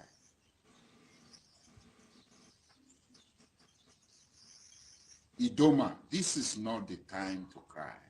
Egede, this is not the time to cry. This is the time to stand up as men that you are. You are men. Whenever they came, you stopped their jihad from entering your land. Their so-called evil, satanic war of expansion. If they, with their evil called jihad, the evil of Osman Danfodio that they call jihad, you stop them. Where is that power today? Whenever their cattle strays into your land, you hit them. That's why they call you Munchi. You hit them. Where are the Tifi people? You are crying like babies, like small baby. You are crying. Shame on you. Rise up like the men that you are. Even these women were strong women. Rise up. Some days ago, we defected inside the Harlow chamber of the River State House of Assembly in line with section 109 of the 1999 Constitution as altered. We made sure that we followed due process. We made sure that we did not do anything outside the provisions of the 1999 Constitution. The undue pressure on the judiciary by politicians has given the citadel of justice a bad image and making it lose the confidence of the people of Nigeria. A case easily cited is the River State crisis, which raised the fear that the judiciary may ultimately undermine democracy. Okay. Thank you so much and welcome back. We need to move on, and our new. Okay, sorry. Yeah, we're moving on right on, and it's been a quite interesting discussion. But I wanted to change the topic. Let's move a bit faster and forward. The first video you watched, that was the warlord himself giving advice to the Bene people, and then the second video is a strange speaker of the House of Assembly. I have another video where he was also saying that they have defected, and I'll play that in just in case. Now, why did I throw that in? We are dealing with a nation where truth is not, truth is not truth. Truth is not taken, because these things are out there in the glare of the public, and I wonder how people like that sit down in their houses and look at their children, face to face, and say what you saw, what we announced, what the papers carried is not true, and the courts will accept that. Pansa, I'll start from you, so that I'll go right the other through. What do you have to say, especially what is going on now in Benue? Of course, you know that the Reverend Father said the reason why he did not allow Peter Obi to visit was because he was not sure of security. But having said that he was sure, he was now in charge of security. Constant killings have continued. There are by people, almost every part of the state, every part, almost on daily basis now, to the point that the Reverend Father himself have cried out for help. What do you have to say? Because when people play with the truth and reality comes to them, they can no longer. It's like a child who is always shouting, "Lion, lion, lion," and then the day the lion showed up, because he be used to deceiving people, nobody really bothered to go to his rescue. So, what do you say to the people of Benue, and what would be your advice on the both videos were played? All right, thank you very much, KJ, for hosting the show, and then my worthy fellow panelists, and those who are in that comment section. That's a serious and a sad part of what's happening in that Benue area, right? To tie it in with what Dr. CM has been emphasizing, that is a very key part of what's happening. The karma that's playing out in the Benue area, right? They participated in that genocide. Those are naturally should be our brothers, the Christians, but they were tricked. Just like so many other areas are being tricked the same way. But it's funny that these people, they can't even see that, the irony in that Benue state. The protagonist of the Nigerian war is from there. Go on. Quote unquote protagonist is supposed to have been the hero of Nigerian side. But they're decimating his people. Allah. It's a living God in Igbo land. They did something that is against the land. So you have Kamano, all kinds of people working on them as Kama. They're supposed to come out and say, we were tricked. We're sorry for what we did. We didn't know any better. We helped kill our fellow Christian brothers, fellow Nigerian citizens, committed a genocide. We supported that evil. So now the kind of thumb that the Muslims put in their eyes, decimated, they're killing them scores a day. Where is the warrior? If you really said you're a hero, you won the war, then fight. Fight the Nigerians. You can't even protest. Nobody can notice you in the United Nations. Your plight. You don't count. Yorubas don't care. Igbos don't care. Hausas don't care. Fulanis don't care. They're killing you scores a day. I'm the only one for the last few years that raises this issue. So now, to answer your question directly, we Africans, we don't bear grudges for too long against our own people. Our brothers and sisters in Benue, they are people. But they're Christians as well. Besides, even if I'm a Muslim, what's happening there, I have to condemn it. Now, who would want people to go into defenseless villages and massacre them? Albeit that they committed an egregious stuff. The sins of the fathers are being visited on the son. So I would say, Peter Obi, I listen to the governor, independent of what Dr. Damages played here. He has a point. He's a governor. According to him, nobody should be coming in there anyhow, even if you're Peter Obi. He's pledged to his people to protect those in that IDP camp, but he's not doing that. He's not protecting those people. They're starving. So Peter Obi should get his approval, even if he deliberately is avoiding Peter Obi to give him that approval. Why is Peter Obi so gung-ho about going in there? If they don't want him in there, don't go. God damn it, stay out. We've had it with these minorities who are making trouble everywhere, causing all these problems everywhere we go.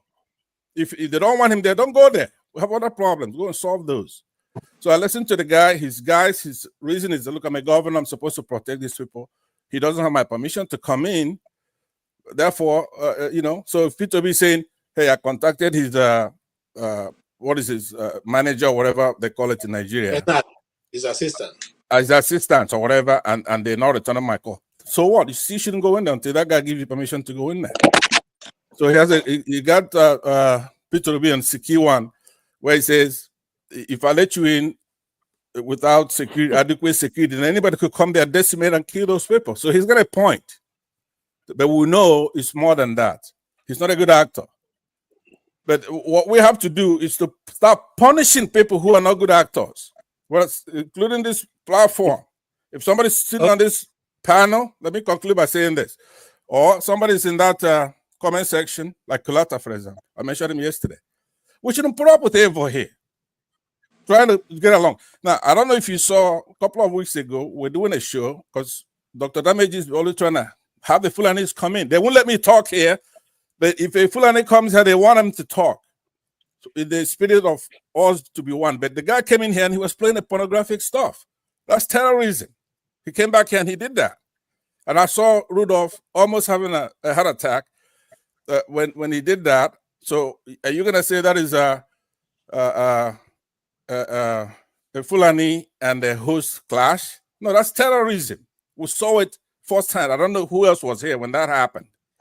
So I'm saying we shouldn't put up with evil in the name of trying to get along. If AY doesn't want to be a part of it, I saw him praising the girl that came here, the lady that came here. That's my sister. Not like they always talk nice about Igbo women.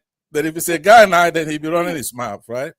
But anyway, and AY, I gotta give you credit. You've improved a lot, but you really haven't jumped with both feet. Honestly, you gotta come in with both feet. You can't be all right. Thank you about it. So that's my take on that. Thank you very much. Thank you, Tony. Tony, looking dapper over there.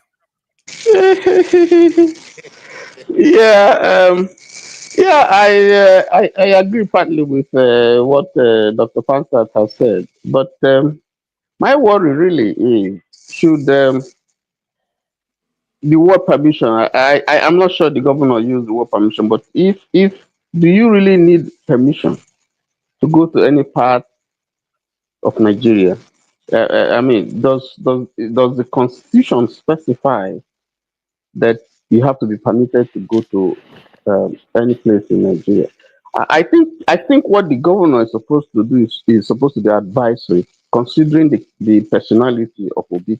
To say, well, the security situation in this place is not too good, so I am not going to advise that you go there. I think that would have made more sense, because from the things that we read, from the way it is presented, is as if I don't want you in this state. And we've seen some states where governors have said, don't come here, we don't want you, which is wrong, because if we continue on this trajectory, I mean, we saw it in Bielsa.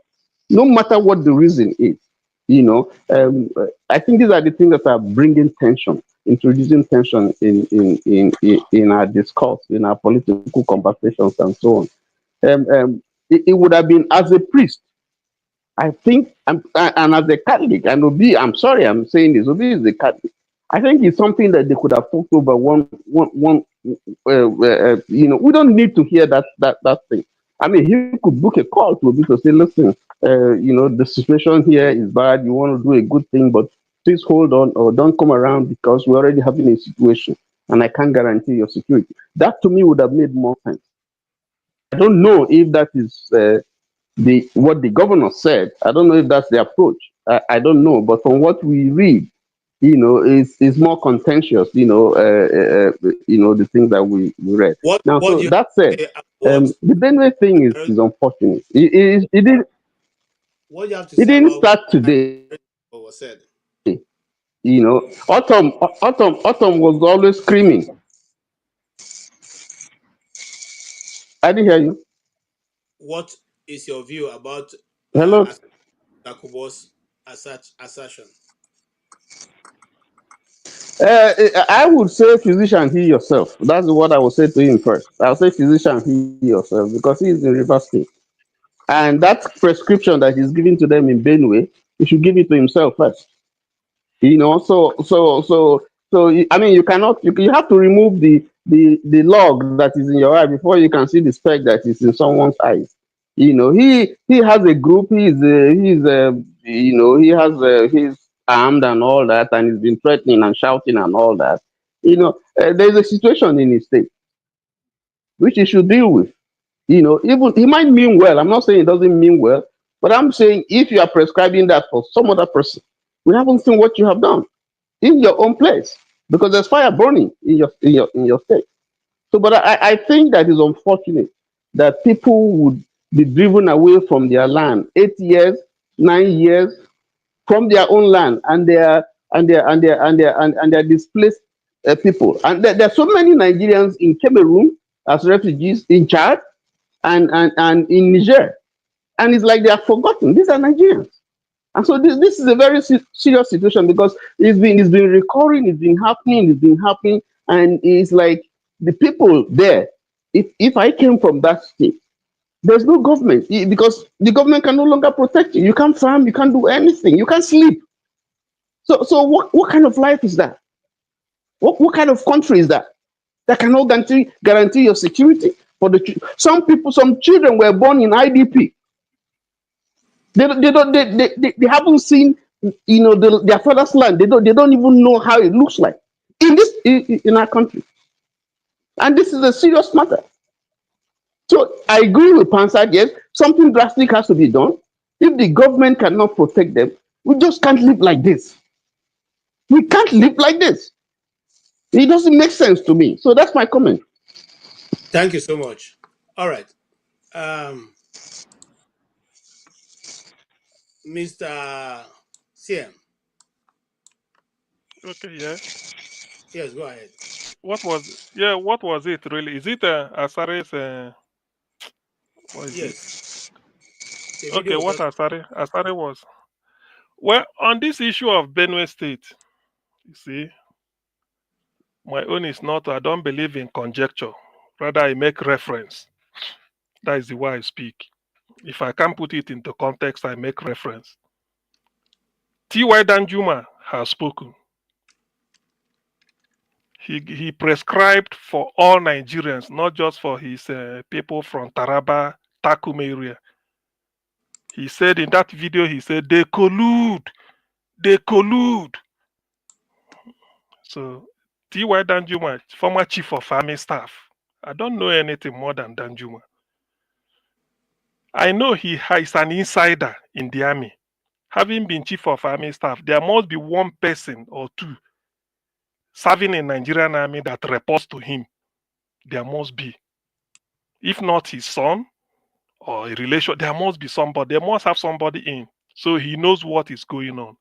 Now, for him to say they collude, that you better defend yourself or Nigerian army is involved. In other words, the government, because when you say Nigerian army is also government. They are paid by our tax money. So they are now people we bought gun for to go and defend us against external invaders are now turning their gun against us.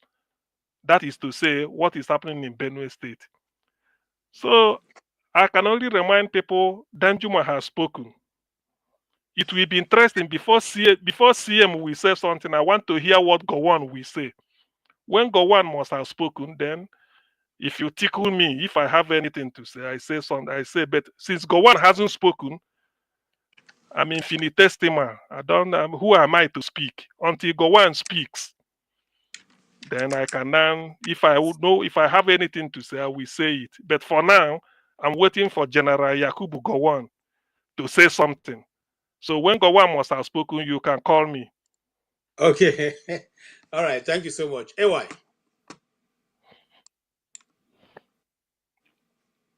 AY, go ahead.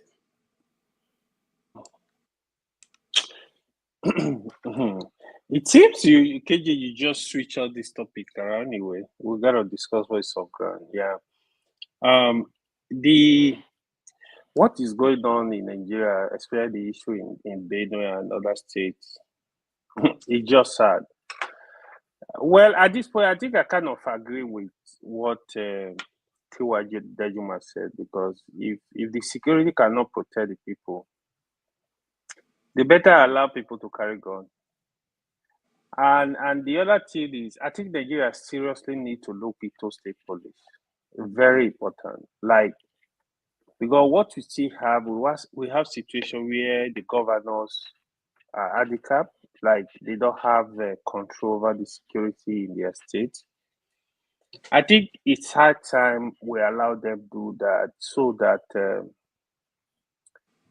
they are able to deal with their issue. They don't need to really call on the federal government. Nigeria needs to localize policing, because I believe by the time we will have every local government will have known people around the environment that are into the police, they will be able to deal with some issue. It's just like when you put evil vigilante together, if you give them weapon, they are able to protect this environment.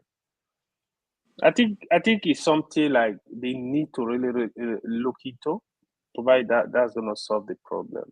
And that's one that's one of the issue. What was the other one you were talking about again, KJ? The Atari Kubos. Yeah, I think Azaruka is still like the Benue issue, right? So I think it's still the Benue issue. The other video you shared, right? The House of Assembly member, our politician. I'm not gonna waste my time, because politicians are the same. Like somebody rightly said that even the Benue governor is a Catholic priest, right? So Peter Obi is heavy in Catholic. So what they are telling you is they care about their interest. They care about politics more than anything. That's just the way it is. It's just unfortunate we don't understand it that way. Instead, we just argue over ourselves. Politics is tough.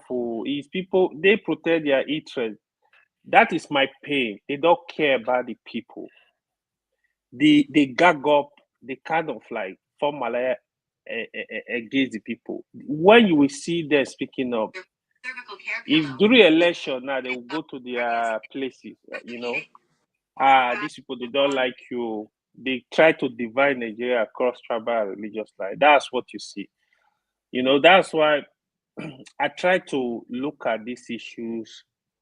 And for me, it's all about my people. When I mean my people in Nigeria, the common man, the people suffering, they are my people. Not people like Pansar that are sitting in America. They don't want to go back home. They are just drinking beer.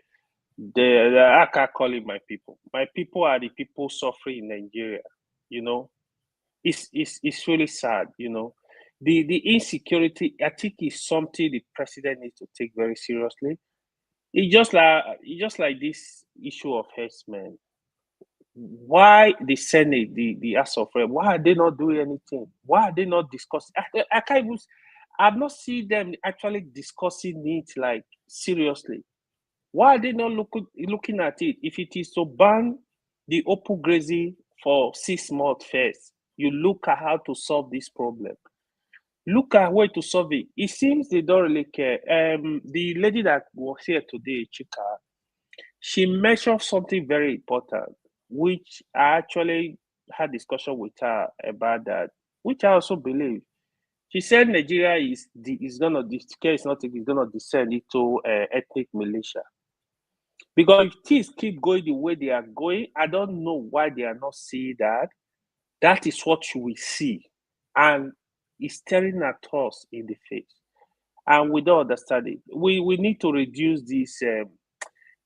Like, I really love how Chika spoke today, even when people try to, like, she was very objective about the discussion, the issue of Biafra, even the issue of IPOB. Even when people will deny, for example, KJ, I heard you yesterday making the argument, which I don't agree with you, that it was not IPOB that were killing people in the Southeast. IPOB, ESL were involved. You see these people on videos.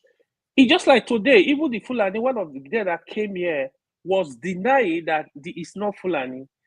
Now we see all these things in the video. People are there that investigated these issues. I really, let me ask you, AY, can I ask you a question? So in Edo State, it's the Fulani herdsmen that are killing people.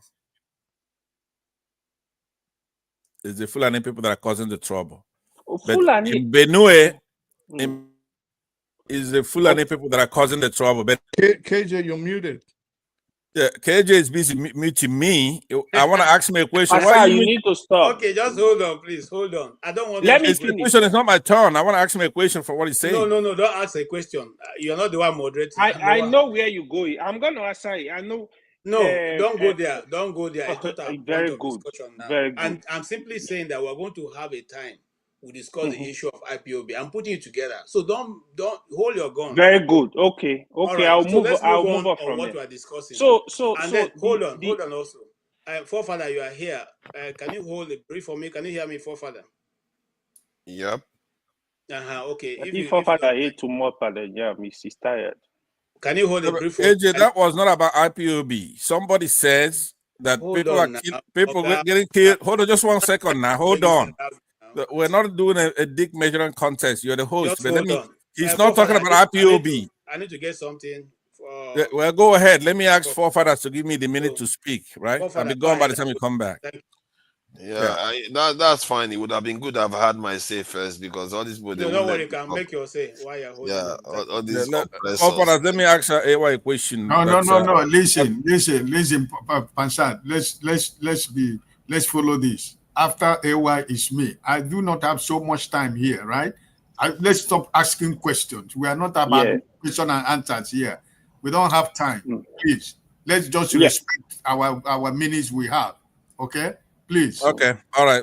Let me ask forefathers that I want to ask AY a question about what he said. You can't ask so many people questions. He just said he shouldn't be asking. Yeah, let me finish. But I'm not known to be asking a lot of questions here. So let me hold on. You cannot make the kind of statement you made.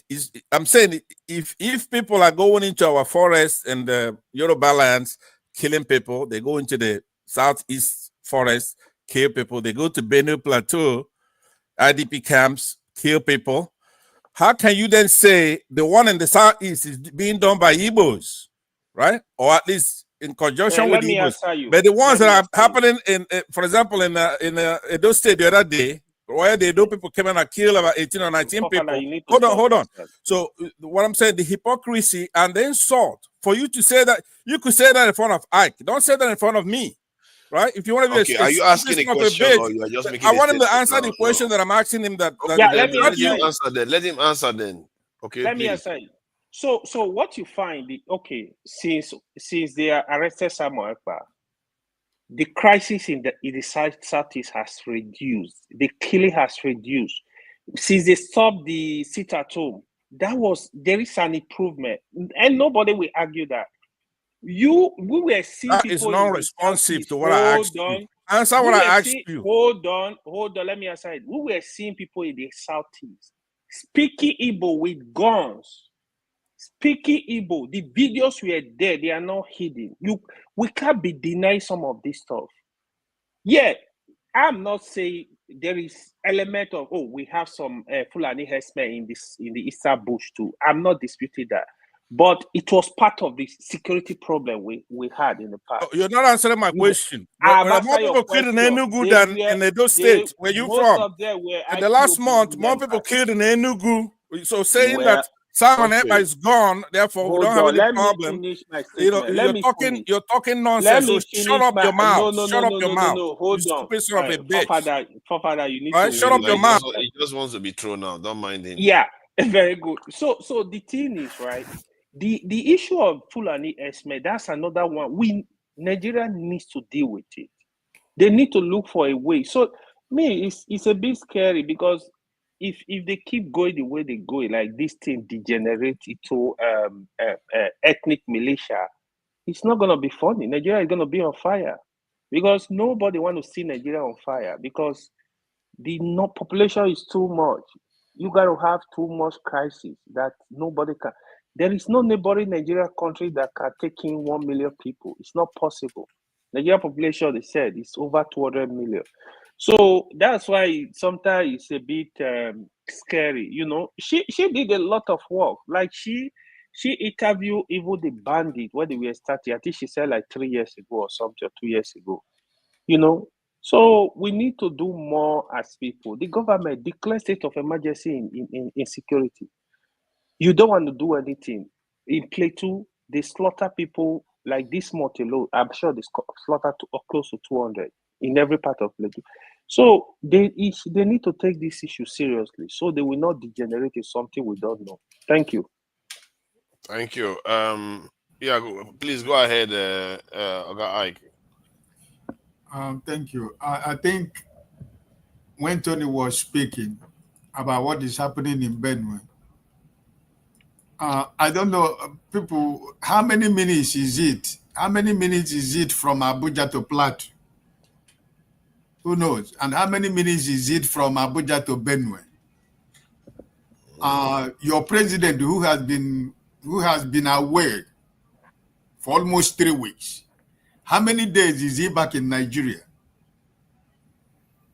He has not found it necessary that he should visit Plateau State or visit Benue. Even if he's playing the politics in Plateau State because the governor of Plateau State is PDP. Benue State, the governor of Benue State is APC. How many minutes will you take your president to visit Benue State or visit Plateau State? But rather, no. They are busy talking about 2027. He's busy receiving people from other political party into APC.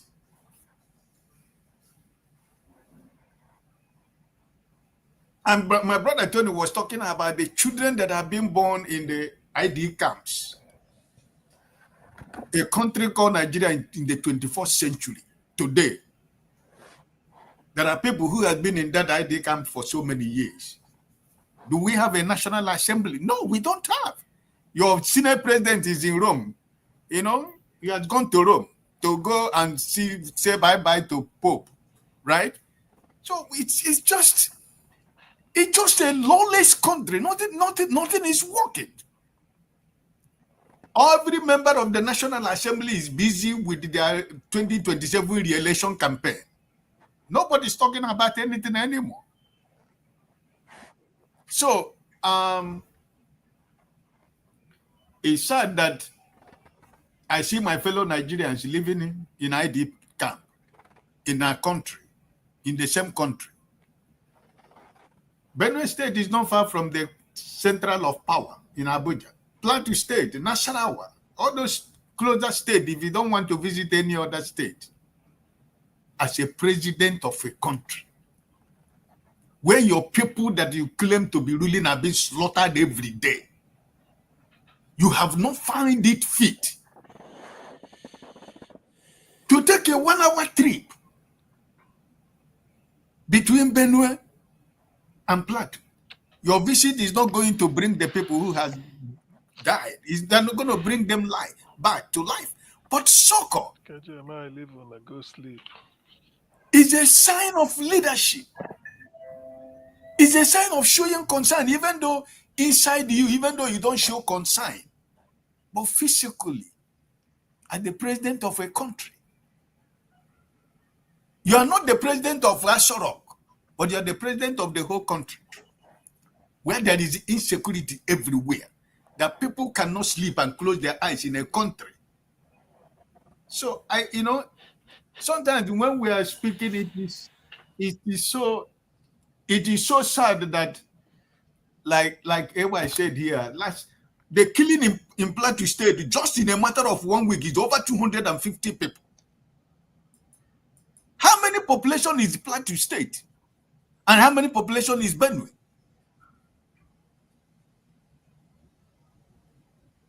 Everybody is wearing agbada. They turn agbada like this, turn it like this. That's what they are doing in Abuja. Everybody's busy. Making grand. They're looking after how many people is going to be decamping to APC every day. That's what the government of the day is doing. So it is to you, to your tent, O Israel. That is the situation we find ourselves in Nigeria. But I'm hoping and praying. I'm really hoping and praying that Nigerians themselves will be able to know that their security is in their hand. A woman that has children, pregnant woman who they go and open the stomach and remove an unborn child from her stomach, who has nothing to do with the government or whatever that is going on in Nigeria. The people that are dying are innocent people, children, women, young boys and young men. Many of these states now, they don't have the future generation because the whole future generations are being killed by, they're just dying like there is no life. Life doesn't mean anything in Nigeria anymore. But I pray that God will help Nigeria. Thank you. Thank you. Yeah, for me anyway, this security issue. So far as I was what next, what man. Dan Juma said. Okay, haven't you had your say? No, okay, fine. I was next, Fine. man. What do you moved make me, of you Dan moved me all the Juma's way. statement? Now, yeah. So with AY, let me start off by criticizing AY for once, and that's my brother. Oh, nice to see you, John Abba. I was asking if you're there. Always nice to see you. You did not answer Pansa's question, and that's why I think he got pissed, because I think a better answer you could have gave him would have been to let him know, like, in comparison with the Edo incident and what you were stating in the Southeast, you were right. In the Southeast, we've had people speaking Igbo, and people will still come on and deny that it happened. But that is not to say the Southeast does not have a problem with the Fulani herdsmen. It happens. And you did say that. So I think you should just say, okay, well, there's no UGM, IPOB, and ESN in Edo. It was an isolated incident compared to the Southeast, where these are groups that have made themselves known, and they have known followers. They have a known structure. But that said, you you want to carry guns in a country, and I hear Nigerians, my fellow Nigerians, say this all the time. You want to carry guns in a country where security is not only lax, but it is virtually non-existent. Like this is a place where you can tell that the people are, a lot of them are visibly mentally unstable. I think people will agree with me on that. Maybe they are not diagnosed, but a lot of people in Nigeria are unstable. And if you want to argue, I'd say, well, if you want to dispute that, why would you say that? Because I know some people will try to pick on me on that. Why would you say that? You think you're better than everybody. This is a place where people defecate in the open. They openly defecate. They catch a suspected criminal, they throw a tire on his neck, and they roast him alive in public. Now, we're listening to someone like Asari Dokubo, and then people are mentioning T.Y. Danjuma. Nigeria, I think, until we start becoming serious when discussing issues and realizing that there are just certain people that should be non-entities, we should not even let them speak. Asari Dokubo is a known terrorist. This is a guy that got training from Libya, came and destabilized his home region. Part of the problem he caused to Nigeria today, in that time, is still affecting Nigeria today.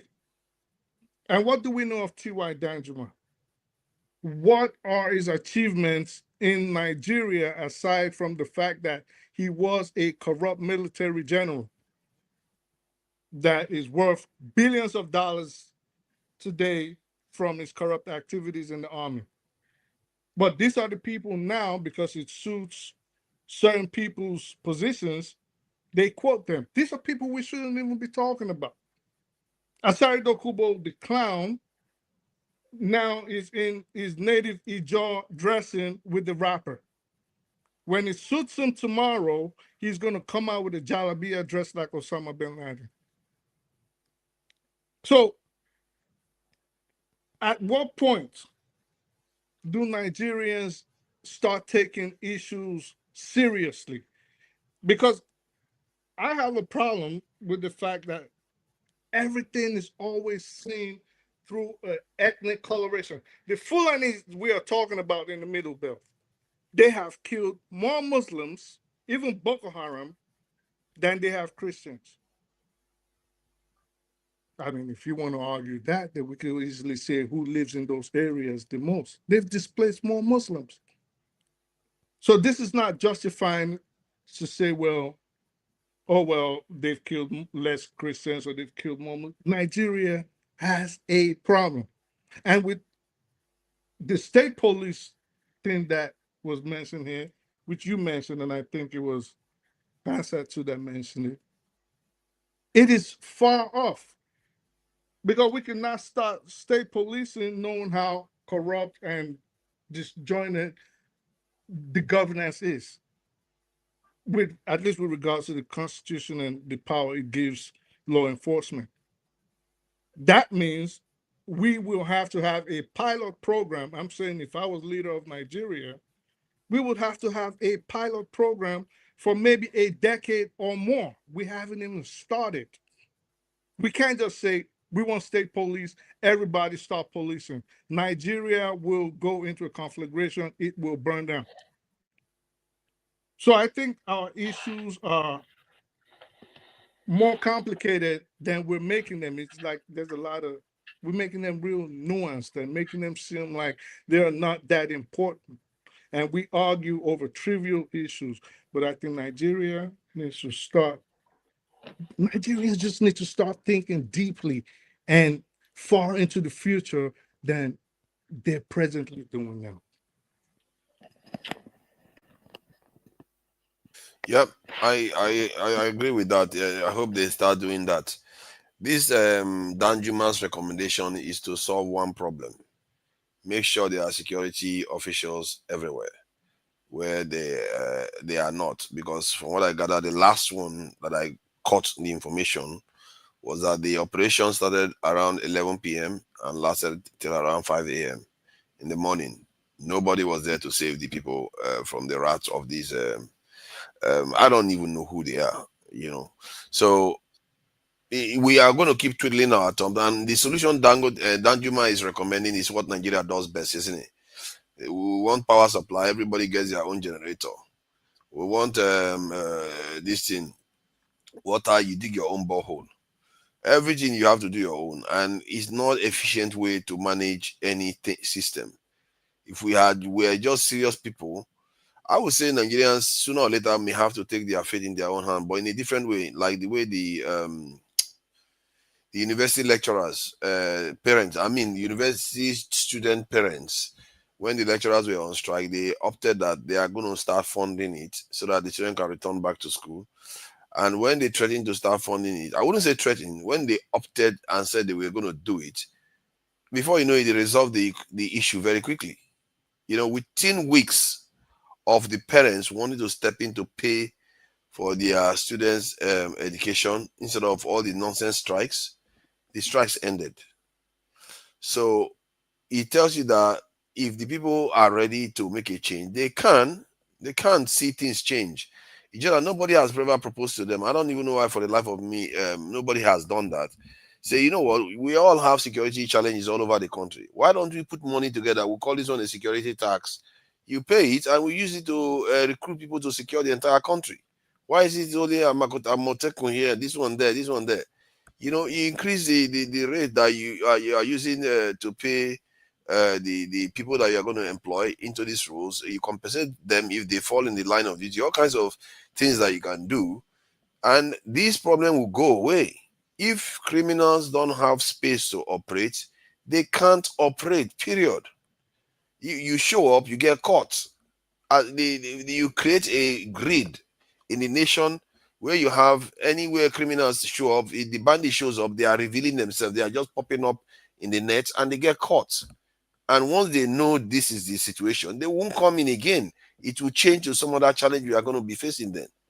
At least we'll have peace. Our farmers can be able to go to farm. We are losing in excess of $50 billion. We can't keep doing this. For our leaders, for the life of me, I can't believe for the life of me that they will allow this to keep going on, but they will. They're not there for you. You will complain and complain, thinking that these leaders are going to change. They're not going to change. And our people are still going to keep electing useless leaders because the process has completely been tainted. The only way I see right now that it might be possible to maybe even force the hands of the government if there was a way of asking people to say, you know what, if this keeps going on, we all need to create our own national security kind of force that is going to be beneath the military but above the police. Let's see what the government is going to do, because that kind of stuff is going to threaten their power. They will have to sit up. If the people decide that they want to do something on their own, if the government is not stepping up, then they will have to step up. They will be like, we are not going to sit here. Some other person takes charge of securing the nation, and they will have to do something about it. Then because how is it that having an army within an army, that means you're preparing for war. Yeah, no, not army, just private. This is security in the entire. Yeah, Yeah, that not just vigilante. militias. Yeah, no, yeah. You have militias. maybe from ex-military and security, anybody that has worked in the security services, you bring them in and you say enough, because people have money if they are going to be secure, because a lot of people are already paying it in terms of the way they control their houses, their neighborhood, and all the rest of it. They're already paying the price. You just tell them, you know what, this thing is going to end if we do it in a way that they can't even come inside the nation, they can't operate. You are denying them space. Those spaces that the Nigerian soldiers don't want to stay because they don't have the numbers, you send all these people to go and occupy all those spaces. Let's see how far they go. The only difference, the only damage, problem you're going to have is how do you arm these people to be able to take on these bandits? It's the Nigerian government that have the arms. And sooner or later, I think that there's a way that you can procure arms in Nigeria in terms of But getting forefathers, arms are not what we need. Guns, listen, if you give the Nigerian army 1 billion guns today, there will not be a solution to the kind of insurgency problem that we have. What Nigeria needs, first we need the data of who comes in and out of there, meaning we have to secure that border. You have to make it so tight, you have to militarize it in a way that nothing comes in, nothing goes out without the government knowing, right? That done, you also have, well, I've mentioned the data aspect. Intelligence is seemingly lacking in Nigeria, the gathering of intelligence. And intelligence will always lack in a place where you cannot identify your citizens, at least to a T. Well, if you look at it, you can't take money out of the bank without the government knowing. You can't do anything without them being able to track you. So if they truly want to stop this thing, they can't stop it. I feel like maybe that's, in a way, that's what Danjuma is doing. He's telling people, go and secure yourself, because he knows when people start buying into that and actually start moving, the government will have to move. Because if they don't move, they will see a force that is being put together that could remove them from office. If that happens, forefather, if people take T.Y. Danjuma's statement and adhere to it, we have a problem. Now you have war. Yeah, but the government is, you see, I'm thinking the Danjuma is trying to trick the government to act, because what he knows the government will not let that happen. What he's saying is that if the people, because I've seen this happen with I told you that the ASU process, this in strike, when people want to jump in, you see these snakes, these useless people that don't want to do anything. Suddenly they will jump in and say no, because they don't want to be dethroned from their positions. They will jump in and say, oh yeah, we are going to solve the problem now. Let's take it seriously, because when people don't do that, then the government will be like, they are fine. Let's just keep doing what we are doing, sharing money and doing all the nonsense that they are doing. But when people feel like, okay, enough is enough, we are organized enough now to be able to take charge of this process, I believe the government will never allow people to bear arms and start protecting themselves. But if the people move in that direction, the government will move. They will move faster and make sure they will in a place like Nigeria, I would argue that the day the people arm themselves, and I'm not saying they shouldn't, but I'm saying the day they do, and they start fighting back, what you're gonna have are, we've done the simulations. What you're gonna have are pockets of insurgency all over that area. I think it's my turn to talk. Eventually spread, and Nigeria is in trouble at that stage. The government will not be able to contain it. The military is already stretched thin as we speak. So the day that happens, Nigeria is in big trouble. You're saying in that direction. I hear what you are saying, but I'm not anticipating that will happen. I've just told you, if people want to start bearing arms, the Nigerian government will react.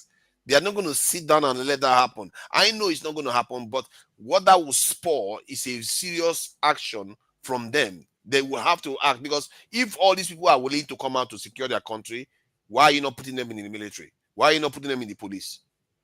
And they have the money. Why? And if they are able to say we can put money together and do it, you are revealing a big gap in what the government is not doing. That's what is happening. And I saw that happen with us when the parents said we are going to pay for our children to go to school. If you are not going to solve your stupid strike problem with the Buhari government, we are going to pay for it. The moment they said that, within a month, the problem was solved. Why they chose to do that? Because they don't want to be embarrassed to the point whereby the parents now are now paying for the education. They can't shut the system down anymore if the parents are the ones paying for it. They can't shut it down. And it just shows you how sabotaging they are. They want to carry on. Tomorrow they start a fight with the government and shut the system down.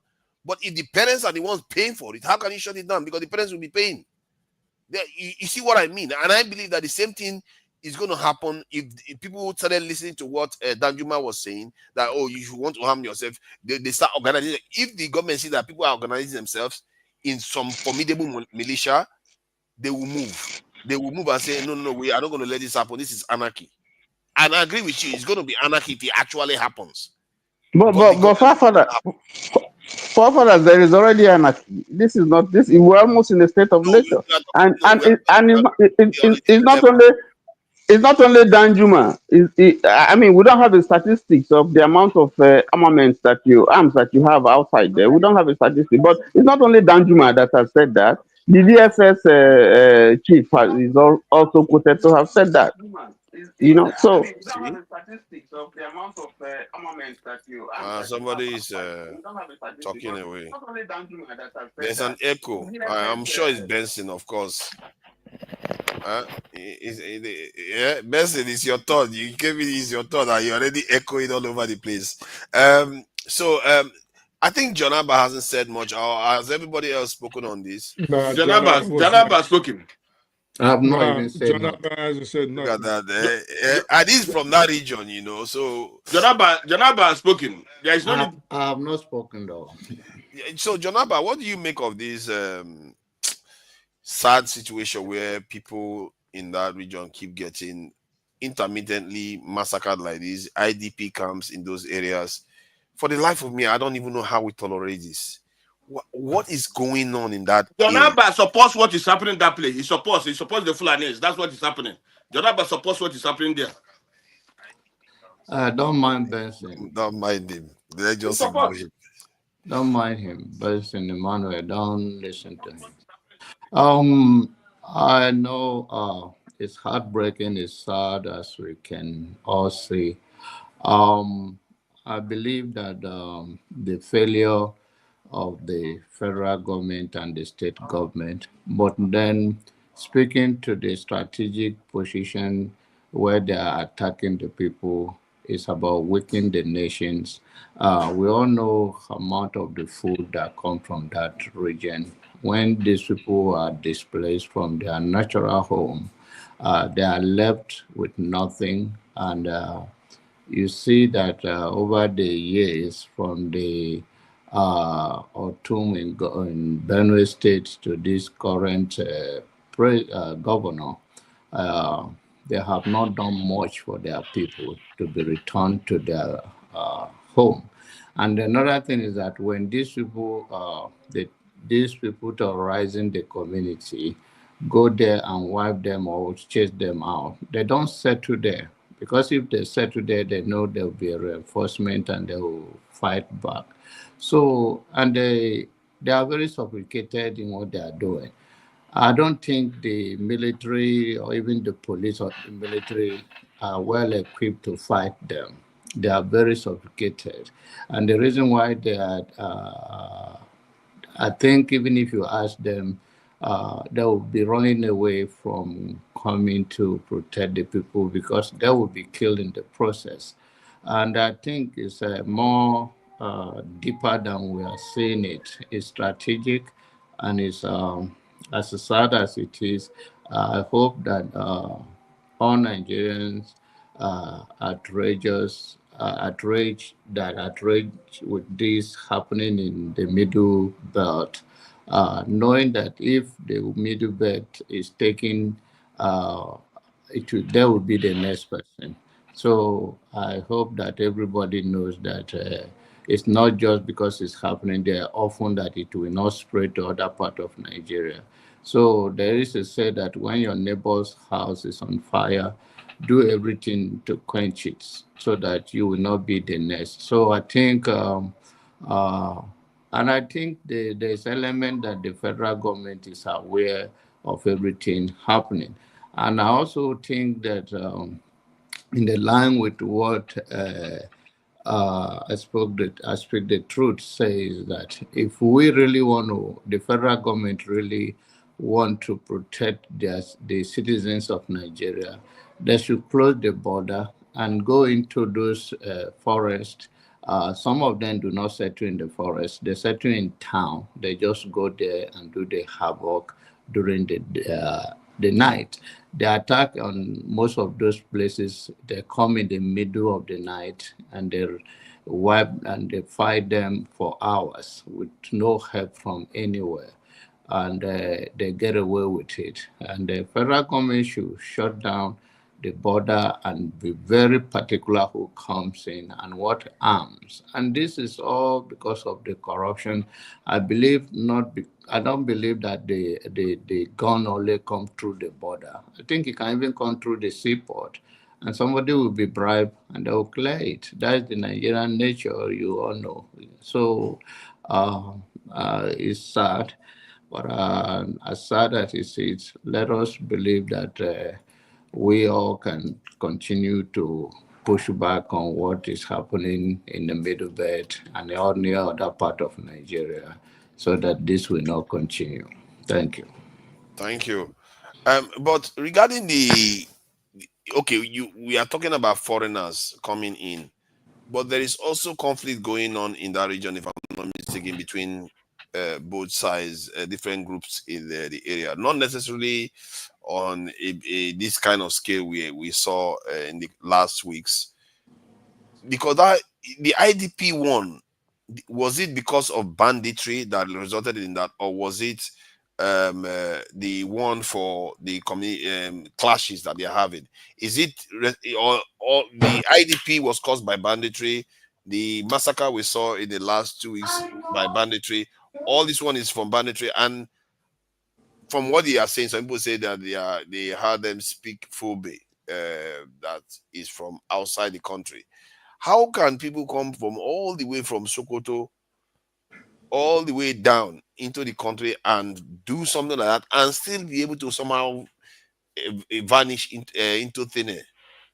I think the IG camp is as a result of the community being terrorized, killed, and they run to a certain place that we call that. But then, end of the day, you mean the Sokoto and Oduah, the same country. You are talking about they come into the state without the knowledge of the people. And also leave after they finish. They also leave. They are able Because to walk away. they are more sophisticated. If you go after, if they, you can't tell police or army to go after them, and they are more sophisticated than them. That's the problem. So it's not like they don't know where they are. And there was a scenario whereby the army, the police, the Air Force escorted escorted somebody going to pay for ransom. Wow. And they said this is the person, and the person paying the ransom was thinking that the police, the army, they will overpower the kidnapper and take away and not even pay. But to his own greatest surprise, they even dictate to them where to go. Say, don't go through this side, you go through the other side. And that's how they drop the money, get their person from their hand. So we are talking about that happen in Nigeria. So how do you believe that they can do? And this didn't happen in the night. The guy that went there, because it was a foreigner, I think he's from Lebanon. It's a Lebanese. So the guy that they kidnapped and the guy that paid the ransom that brought him to Nigeria, the company is working. He's the one that told me this story. It was even in the news. And as he returned to his country, I think a few months or a few years later, he died.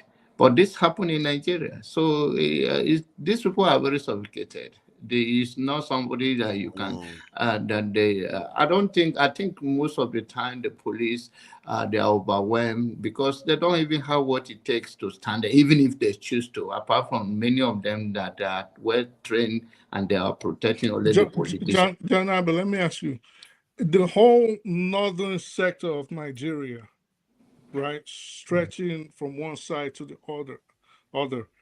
How much of it, in your estimation, would you say is protected that people coming into the country will have to forefather?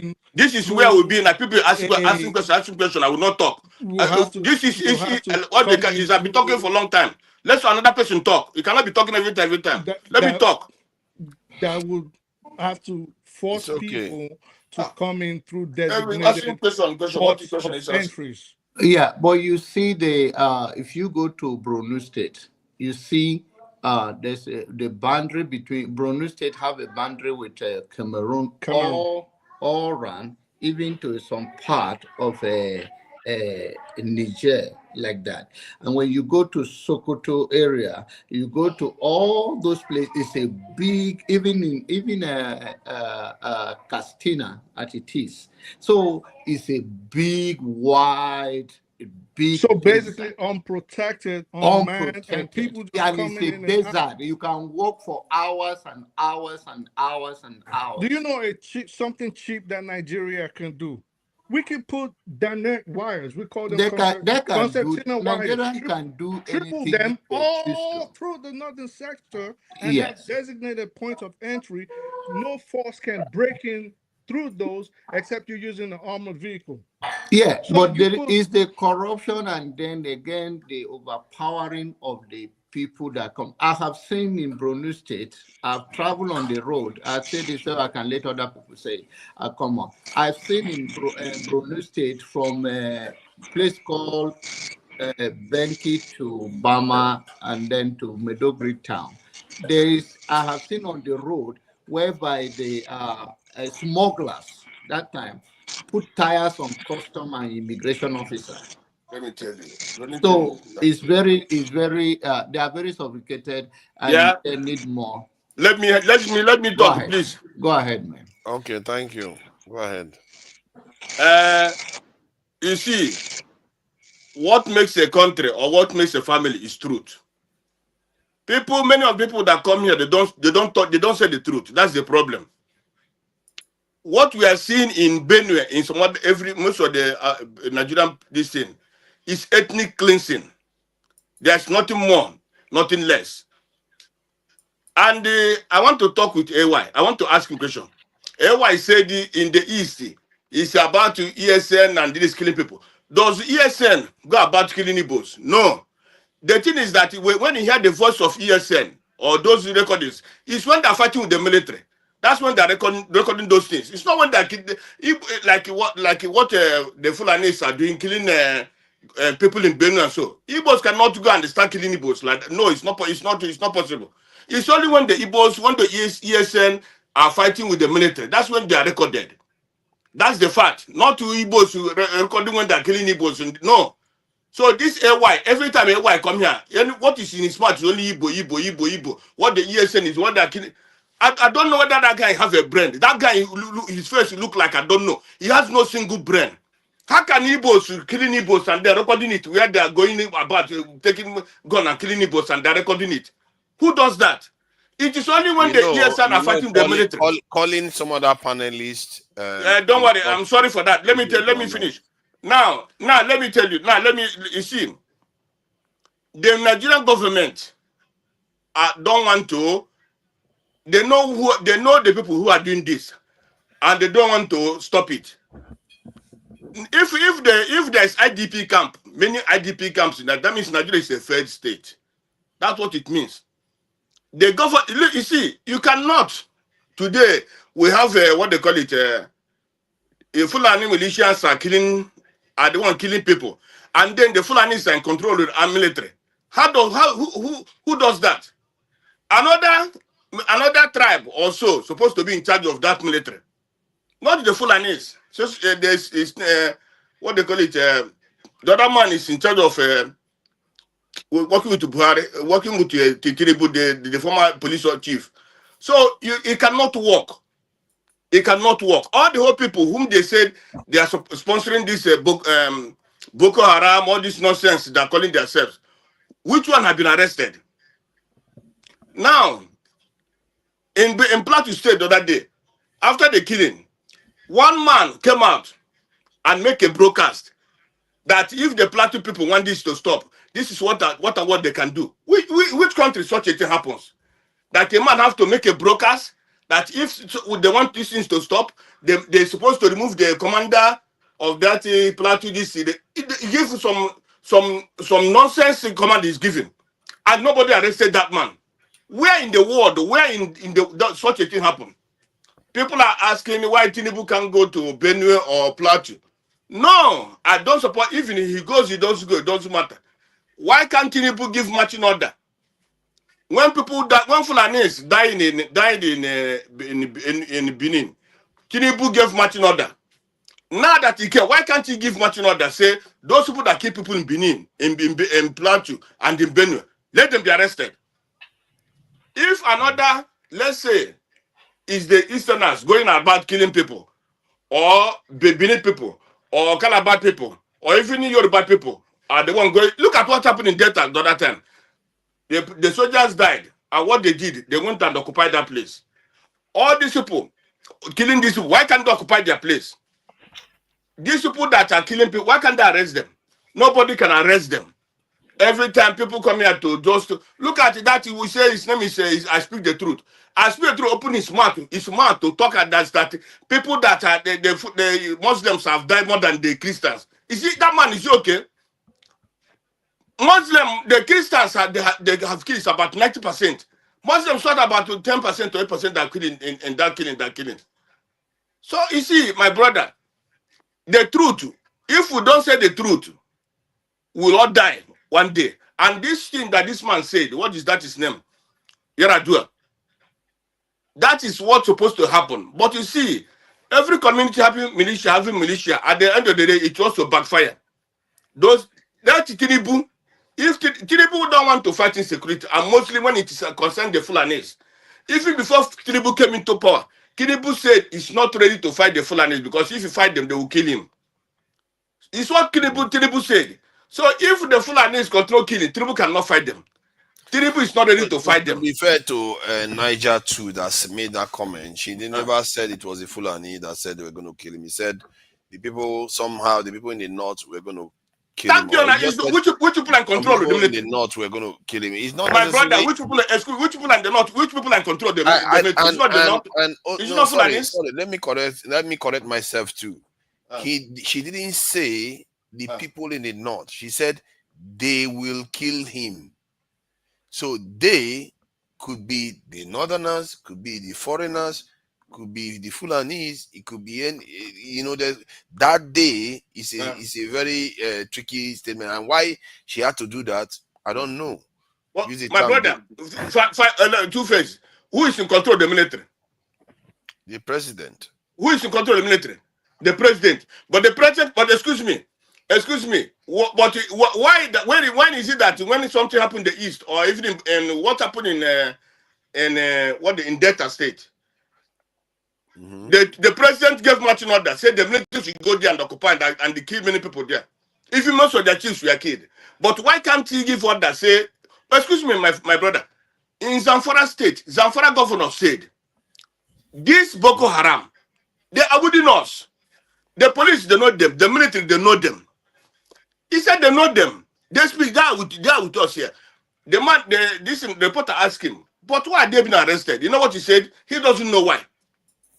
He doesn't know why. Can you tell me now that, let's say, Benin people are going about killing people and the military know them, so they cannot give much order, so those people to be arrested? I said they are supposed to be able to give marching order, but they're not doing so it. Why they are not giving those? My brother, let us not. Who owns the Nigeria? Nigeria is owned by Fulanis. Whether you like it or not, Nigeria is owned by Fulani. Don't believe Fulani, that. Fulani, let me tell you. Don't own Nigeria. Fulani man came out recently and said that.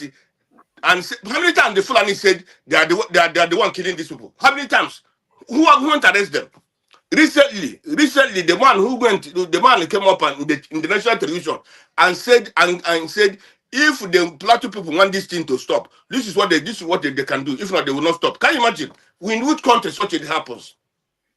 No, which country such it happens? I don't know for the life of me why it is still going on, but all I can tell you is that this stuff can be fixed, and our people are not pushing the government to fix it. My brother, excuse me, that's the responsibility of the government. Nobody can push government. If the government will stop it today, they will stop it. They stop other areas, even the IPOB, even the Easterners, when they were trying to say they want to move out from the country, they went and started. Even let me tell you, all these killings in the southeast is being engineered by the military. Do you know that? That problem in the southeast is by the military. It's all of them. Let me tell you. Why are you saying that? Did you hear Simon Ekpa himself tell you what they are doing? No, leave Simon Ekpa is a stupid man. No. Excuse me, let me tell you. Let me give you an example now. I didn't know whether you played the recent edition of one woman. She said when they were passing roadblocks, even in the day of sit at home, there's some military roadblock. They came there, and they said the military were even the one who blocked the road and everything. The woman was asking the military, "You people blocking that means you people are supporting the sit at home." Then the military were asking the woman, "Which country are you coming? Which country did you fly from? This, that." The woman was even surprised. Why are these people asking her? So that the one giving information to the Fulani herdsmen whenever they pass. Let me tell you, all the whole killings, all the whole kidnappings are done within the radius of the military checkpoints. That's what these things have been done. Every checkpoint you see the military. The next 1 mile is where the kidnappings have been done. Even the prelate of the Methodist Church, who was arrested one time, and they charged him 100 million. The man said it is near to the military checkpoint. Do you know that? So all these things, you didn't hear what Wike said before. Wike said, if any people who talk nonsense, any government who talk nonsense, they will bring security to their country, into their area. It was Buhari assigned the government to go and start bringing insecurity to the southeast. And that is where problem started. All along, we have been in southeast, no day that south have been in problem. It was when Buhari came in. When this IPOB teaching started, that's where they went to quench that thing. They used those people to kill Igbos. So I know you can say it's not all, but let me tell you, whenever evil started, evil used to spread. Even those who are not involved, we try to cash out. You understand? But I'm telling you that the problem is by the military and the government. That started there. Even this one happened in Benue State. But this topic you are talking now is about the Benue people that have been suffering a lot of killings. Government doesn't want to stop it, my brother. Government doesn't want to stop it. It's about ethnic cleansing. It's about ethnic cleansing. They want to cleanse the people. Yes. Who is next? Is it Tony? I'm beginning to think that this problem, our governments, they are not ready, man. They don't want to do anything to solve this problem. If they are serious, they could tell Nigerians, you know what, we are going to pay security tax. I'm going to recruit all these people into this secure the country. Our farmers can go to farm. They can do it. They have the power to do it, and Nigerians will listen, but they are not doing it. Where is where is those military in the bot? Where are those things? They are using it. Whatever they've got now is not enough. You can't win the war with this type of this. In Nigeria, there are too many areas that are not occupying. Like, this is why this incident started from 9 to 5 a.m. If you had people around, like the way they do in the West, there's no way you'll be operating for 9 a.m. to this thing. Every time any criminal activity wants to take place in the West, they want to finish it within a few seconds, a few minutes, and clear out. Because by the time you stay there for 10, 15 minutes, the whole area is covered. Forefather. Yes. I heard they are removing your sister as a conservative leader this week. Bad luck. If they remove her, she can come back now. We are going to welcome her with open arms. I said it here. I said it here. She was. I let them kick her out. I'm sure. Oh, you didn't know? Check online and see what's going on. No, I'm looking at her rating drops drastically, so they are kicking her the rating drop doesn't mean they will drop her. It doesn't. I think the reason why they are saying that is because of the May election that is coming up. Because they have local election every May. Is she gonna fail anyway? She thinks by the time I don't know who the heck she thinks she is. Are you sure you're not hating her because she's just no. The way she was just bashing the country, that was my problem.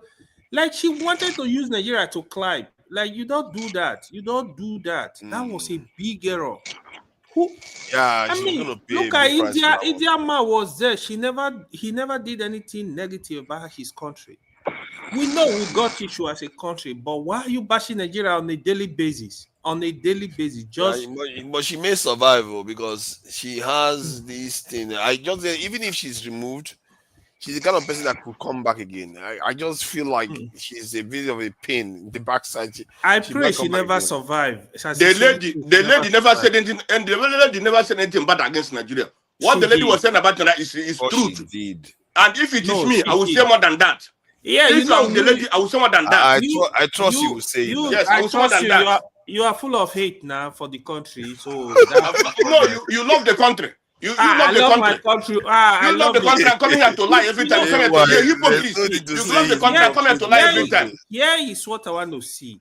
If you hate the country too much, excuse me. If it is good for you, if Nigeria is good, why are you Britain? Come back to Nigeria and stay there in Nigeria. If Nigeria is good, come back to Nigeria and stay. You are deceiving others. Why stop deceiving people? Although we have issue as a country. If you hate the country so much, people leave America, they renounce their citizenship. Why are you not doing that? Keep Nigeria passport. You are holding Nigeria passport. Who told you that I'm having Nigerian passport? Come on, go and sit there. Which passport are you holding? Give me. I will go check your full name in the other place. I will not put your name out. My friend, you see, let me tell you. You know, I don't like to talk to. I don't like talking with hypocrites. You are a very big hypocrite. I don't like talking to people like you because you are full of yourself. Can I say something? Yeah, let's I not start discussing don't like people talking that. to people. Let me tell you. understand. You love Nigeria. Go up to Nigeria. Go and fight Boko Haram. You love Nigeria. Are you not ashamed of yourself? You're supposed to say, I'm a Nigerian. We gotta look for a way to solve let's it. respect people that are actually not arguing like this. Okay, let's leave it for Tony now to address this point, because in terms of solution, Tony, don't you think the Nigerian people should show signs of trying to wrest the problem themselves? That if they keep going in that direction, the government will come and try to stop them, but to stop them, they will need to fulfill the demand of the Nigerian people. And if we are to do this, if Nigerians are to try to do this themselves, how is it supposed to happen? Is it going to be like the Ehiago of the southeast and Motekun of the southwest, and maybe another group in the north, and all of them come together, have a meeting and say, hey, we have to coordinate? Because this thing we are just doing region by region, it doesn't seem to be enough. We have to coordinate and put people in areas where they are not right now. Because the governments can, if you look at the Nigerian government, they can protect the cities. They tend to be able to protect the cities because they have enough manpower for those regions. But the outskirts is where there is nobody. And I think people have to specialize in protecting those outskirts. What do you think? Do you think when the people move, the government will follow? Well, forefathers, I think that first of all, the question that we have to ask is this situation peculiar only to Nigeria? If it's not peculiar to Nigeria, what are the countries that are facing or that have faced this problem, and how did they solve the problem? Now, Ghana, it may not be in the same magnitude as Nigeria, but they had this problem and they dealt with it. I think, first of all, the first point to start with is leadership. It must be a leadership that is determined, that is focused, that is visionary, and that is prepared to tackle this issue. Now, that said, you see, I have some sympathies for the Nigerian military because they were not trained ab initio to deal with this type of threat that we are facing. Now, this is asymmetric warfare. You don't have pitch battles where you can see your enemy and you attack. Now, the mode with which these people are operating is such that it's unpredictable. So, one, the military needs retraining in a way and manner that they be able to deal with this threat, because the present training that they have, in my thinking, is not sufficient enough to deal with the situation. Two, the strength of the army is not even enough to do. So you have to complement it with technology.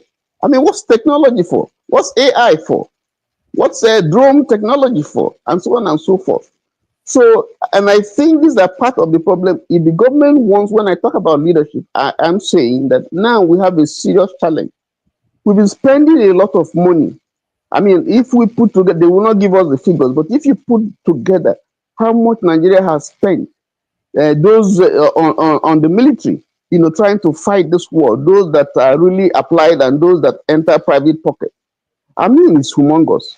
So if we want to deal with this, you have to create down a structure where you can take this as a crisis and provide.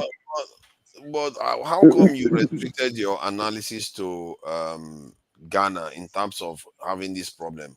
We know Burkina Faso is dealing with it. These are small issues, but they're probably, crisis management. How do you deal with crisis management in the magnitude that we have in Nigeria? I wanted to steer you towards people that actually had the problem in greater magnitude and solved it. If you look at Algeria had the problem, Egyptians had the problem, Mali had the problem, Senegal had the problem in Casamance. Mali, they are still dealing with the problem the way we are still facing the problem. It's still they have upgraded themselves as much as Algeria had it against Spanish Sahara, even though they are so that's what I'm saying.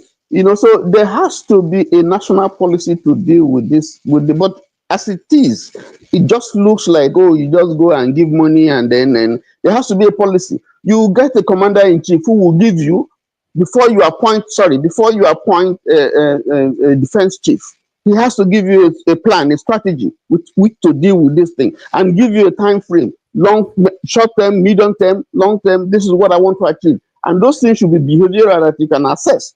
What do you need in terms of manpower? What do you need in terms of finances? What do you need in terms of what is the vision that you're going to apply? Now, apart from that, there are also, internal issues that we have, which is also compounding, because there are people who are colluding, who are benefiting from it, politicians, businessmen, like you have in Zamfara and so on, who are aiding to cause this crisis. And then there's also the international dimension, which is even more important. For instance, if you take Burkina Faso, for instance, one of the problems that Burkina Faso has is that the former heads of states who are in Ivory Coast and I think in Togo, are being supported by some foreign forces, France, because they are disgruntled, and some other forces, to cause chaos, to cause confusion. So they pump in money, get in,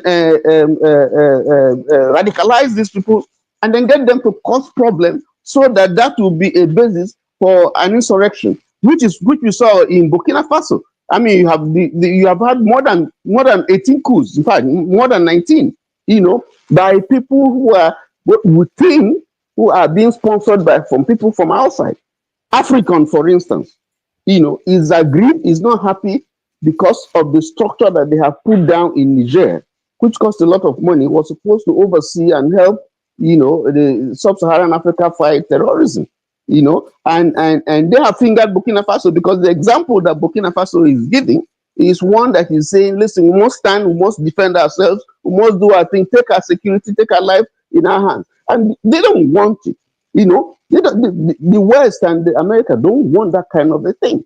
So these are some of the issues. And our people have to realize that in what is happening now, everybody is a loser. Everybody is a loser.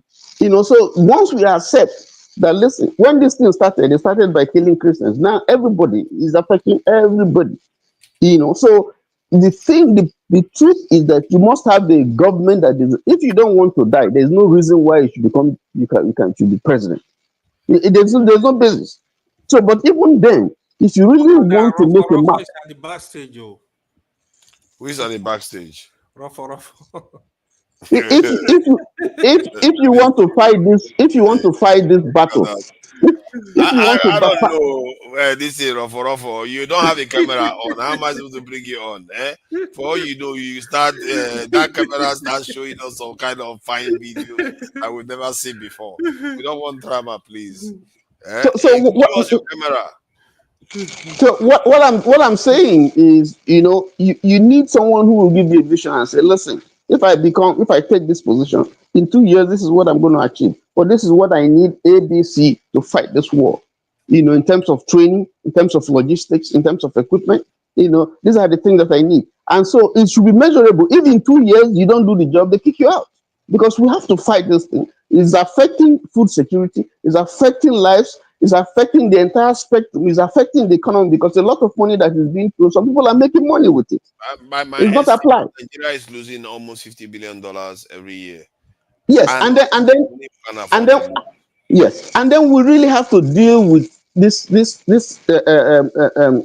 what is it, procurement. Who procures the arm? Where do they are we getting quality arms? And then who do we buy it from? Are they coming in good time? Because I just mentioned the other day I talked about the Tukana. Sorry, let's not complicate this, because tomorrow you might end up on the TV channel and you go and start saying these things. The reason why I say we should not complicate it, because if you do your analysis, you see the US government and how powerful they are with their technology and everything. They couldn't even take on Taliban for long enough, because they don't have the spread in Afghanistan the way they have in their own nation. If you want to take over a territory, you take over the territory with your people everywhere. This thing that we human beings, we have abundance of human beings that can help us solve this problem, but we don't tap into it. That is the only part. All the analysis, all the people that come on TV to come and talk, they never really. I think they are doing it more recently. 2 weeks ago, back to back in the news, I heard them talking about how the soldiers are thin, very thin on the ground. because they are not everywhere. How can you protect your country if you are not everywhere? It's impossible, given that it's clear the Nigerian, like an example to prove to you that the Nigerian government is not about arms. The areas where they are present, the bandits are not there.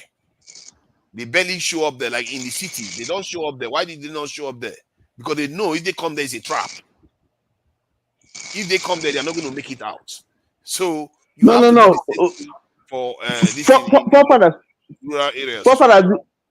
The critical problem is that the military is not mobile. And that's the difference that you have with developed economies. It's not mobile. You can predict when, if you make a call to 911 call, you can predict, you can almost predict that in so minutes they're going to be here. So when you are dealing with crime is of essence. Mobile though, they are far away. That's the problem. No. You can. No, you don't. You see, technology. Come on. Technology has advanced where you can you can capture. You don't even need to be there in some instances. You see that? You see what you just communication technology. That is the biggest problem. I gave you an example of America with all their technology. They couldn't do much. Technology is not going to. No. Afghanistan is a different country. This is an internal problem we're solving. Afghanistan is not America. If this thing was happening in America, if the problem was in America, America would deal with it square and easy. Tony, but Nigeria is operating as if they are in Afghanistan. They don't want to take over their own territory. Why would you leave territories open in your country? Why would you do that? Are you in a foreign land? You have a point there. Okay. You turned it around. I thought you were saying, because one of the reasons why America doesn't know terrain. Afghanistan, look at the terrain, look at the geographical location. You don't know the place more than the people themselves. But the Taliban covers everywhere, but America doesn't cover everywhere. And Nigeria is behaving like as if they are the ones in Afghanistan too. It's obvious to cover all your territory. It's obvious what you need to do. That is what all Western countries do. You call police. It's not because they are Nigerian police is not mobile. They can't get there. Sometimes the road is so far, and then they will put IEDs in their way. Sometimes they will kill them even before they make it to that place because they are not present when those people are planting the IEDs. But if they are there, where do you have the chance to be planting IEDs? They will see you. Somebody will the last thing I want to say also is the legal environment. If you catch one person and you deal, whether it's a politician or whether it's look at the 6 people who were arrested in Dubai and dealt with. We've always known them. We've had people say, we know those who are doing it. We know those who are in the military who are causing this problem. And yet, nobody can summon, the authorities cannot summon the moral courage to deal with those. If you take one person or 2 people and deal with them and people see them, I think that also will help you. Yeah, so you don't want to fight.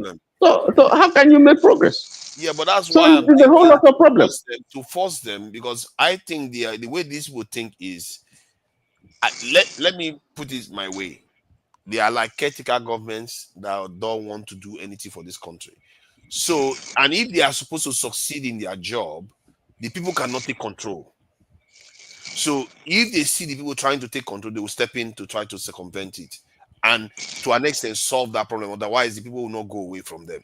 So if the people start moving in the direction of taking over their security, I believe that the government will be like, okay, this is too much. We cannot allow this to happen. Because if these people start doing this, tomorrow they will start even saying they want to remove us. And that's let me give you a last example. This is not terrorism, but this is just about there's a story, one of the borders in the north, where you had custom officers. Yeah, the borders are extensive, and you cannot man the borders with just putting people there. It's quite extensive. Now, if you I don't want to call myself a security expert, but that's my thing. There are things you can do to check what is happening in the border. Technology that you can deploy, ground monitors, some places close circuit motion detectors. There's so many things you can deploy where there's depending on the environment and the topography that you can depend and complement it or supplement it with physical deterrent and people. But apart from that, There's a story of a custom officer who has stopped some trailer loads of is it diesel or petrol going out of the country, and then he was cautioned It and was was warned that if he does it again, he was going to lose his job. Mm-hmm. So And so okay. Did he how follow? do you Did he how, stop it? how can he stop it? You want him to lose his job? How Wow. can you stop them? You can't stop them. You can't stop them. all right. All Thank right. you. Yeah, let me bring you Yes. back. Say take over. No, don't worry. You guys have done what Napoleon cannot do. So we had a great time. We're just going to round up. So I don't know if any of you have your closing thoughts, so we can take it real quick and then round up. My solution would be, you see, this is not rocket science. It's difficult, but it's not rocket science. I think my solution will be, first we have to recognize that we have a problem and that we're all losers if we let this to fester. You know, people getting arms, there must be a way to deal with that. You know, some people talked about our borders. You know, the ECOWAS protocol does not allow us to close our borders to, but in the interest of national security, you can tell ECOWAS, just hold on, we have an internal problem. Let us deal with this thing first. Okay. Now, how you are going to deal with it, for me, I don't understand, because the borders are very, very extensive. But you can start somewhere. You can start, for instance, in Zamfara, clear that place, and then generate wealth. This is a state that is richly endowed, yet is one of the poorest, if not the poorest in the country, just by design. And we know planes come there, you can see them fly, planes or helicopters fly in there, and our gold is taken to Dubai. You see the people walking, you see it literally. And so you can deal with those things. You can deal with, if a government that is determined can, if that is what you can achieve, and if you use one state as an example, then I feel that if you had an Obasanjo as the president, he will be more forceful in dealing with this situation. Maybe he will just clear the whole area, but he would do something that will strike fear into people, into some of those people, and and they will sit up. So I think the government needs the willpower. No nation has been able to quell an insurgency like this with the ratio of security forces you have. You will never succeed. You will keep failing. You do something about it. You do something about it. Man the entire areas. You man This your is a borders. this is an emergency. You do Okay. something about it. Thank you, Tony. But for further, there was insurgency in Liberia, in Sierra Leone, in the Gambia. Yeah. They were all brought down and the nation restored. I That don't was a think there's civil still war. a rebel soldier in Liberia today. Is there any rebel insurgents going on in That Liberia? was a civil war. That was And not a civil war. Didn't it start the same way that Boko Haram started?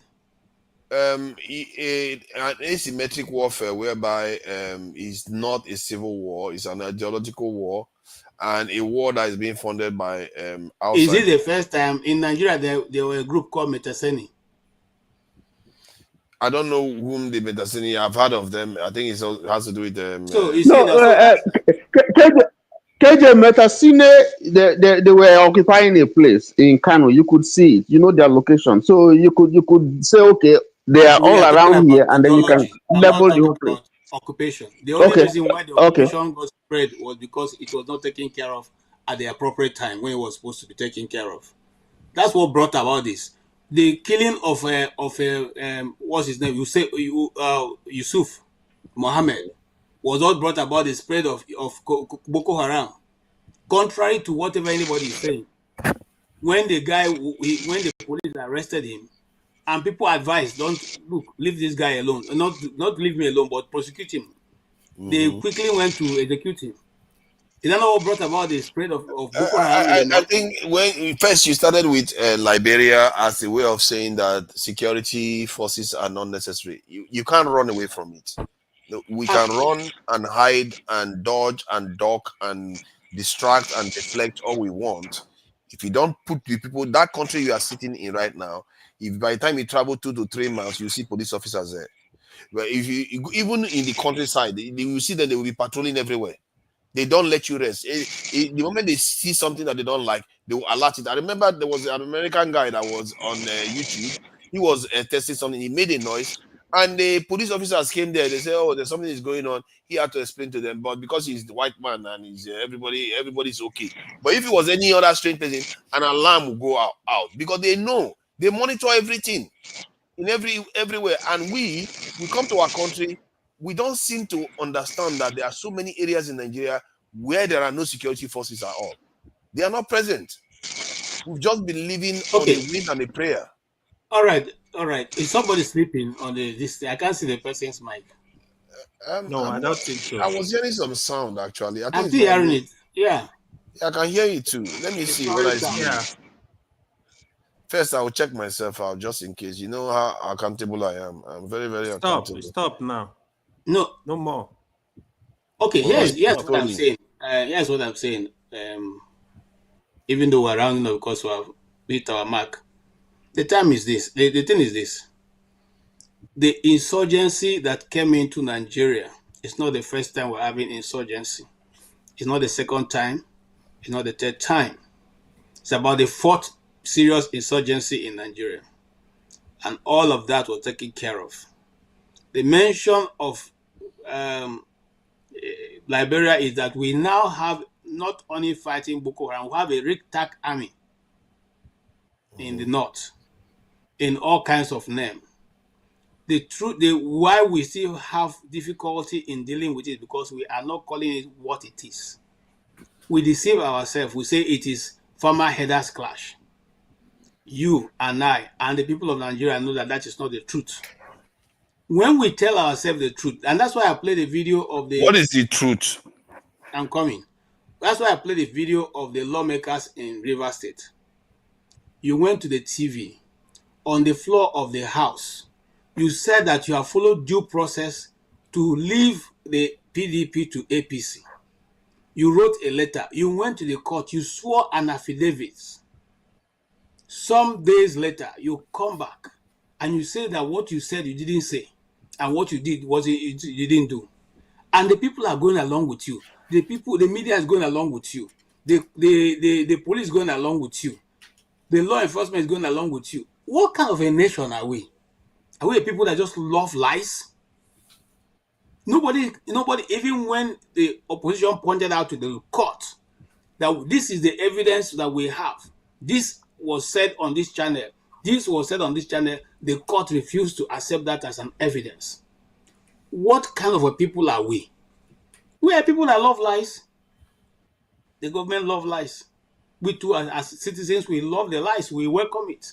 I don't think we love lies. No, we love lies. Let me just add, I just think we love ambition. I wouldn't say love ambition. We just want to do better. We're very all the time. Nigerians are very complacent. Complacency, I think what I observe anyway, if I put it on a micro level, is if you deal with a Nigerian today, they have an opportunity to cheat and get to the next level, they will do it. And so it's not, but if you tell them, do you hate corruption? Yes, they hate corruption. No, they don't hate corruption. They too would do it. They don't. No, we don't hate corruption. We like the corrupt. And that's why we celebrate them. We even call them heavy strategists. If Nigerians hate their leaders that are corrupt. They don't like it. Tinubu is the best strategist around. He's able to look at how they are flowing to APC. We don't like the truth. And as long as we like the truth, it's going to continue. We don't like the truth. The solutions are not that hard. For example, Tony has basically said the same thing. How hard is it to man the borders?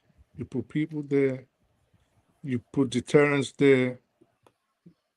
Like I mentioned, the Dunnet wires, he mentioned other things like motion sensors, cameras, depending on the topography. We look at the terrain. These things are not hard.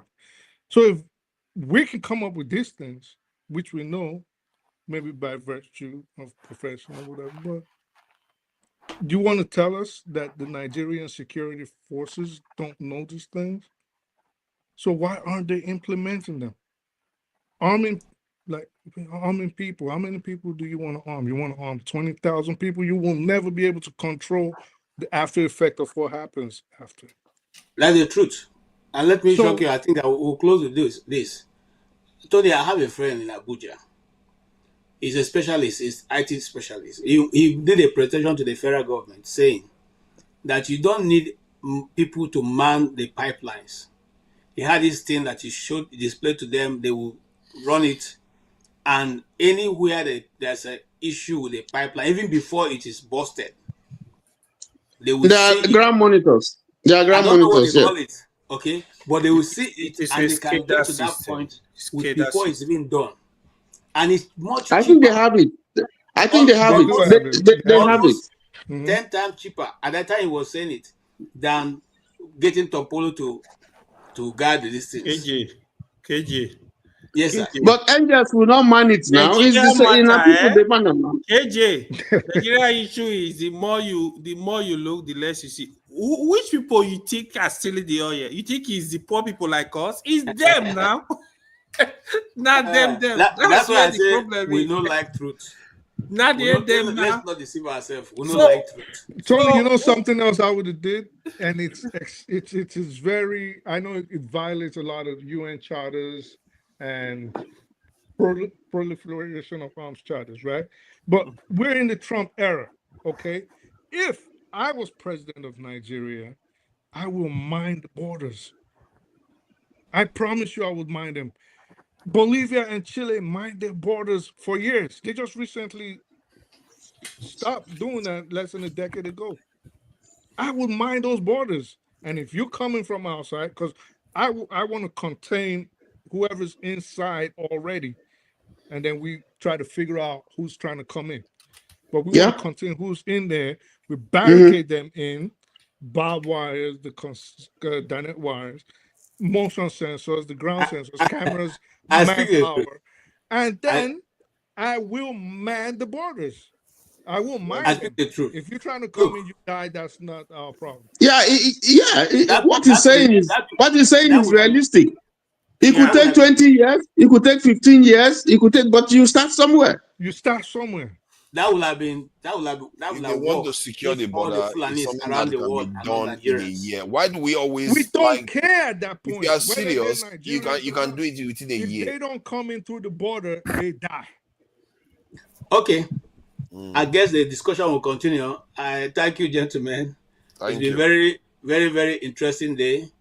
We started from, our sister Chika Oduah, who did a very phenomenal presentation, and we are here today. And at this point, we are here at this time, having looked at what she did or what she presented, and some of our thoughts and beliefs, and then vis-a-vis what we have. Anytime we open this platform, we're not opening because anybody on this platform hates Nigeria, or we're all looking for the best way to make the country greater, and even our children much greater than we are, live it better than we saw it. If the likes of Nnamdi Azikiwe, Tafawa Balewa, Wolowo, if they wake up to see what we have now in Nigeria, I don't know whether they still think it's the same Nigeria they fought for. But here we are today. And so as we round up, we want to say thank you for every one of you who have been on the keyboard. We thank all of you. Your contributions have been wonderful. Your views are well welcomed. We may not always agree, but we accept your view. Thank you, every one of our guests today who came in. Yeah, thank you, Tony. You have been very gracious. Thank you. We appreciate your thoughts and your submissions. Thank you also to AY, to I Speak the Truth, to Forefather who held on. I had to go get medication for my wife. So everyone who has been a part, Mr. Ike, and every other person who featured, their names have all gone away from my list, and I can't see it. We really appreciate you. On behalf of Dr. Damages, to say thank you. We'll meet again next week and to have another very hot discussion on this platform. God bless you all, and have a very good night.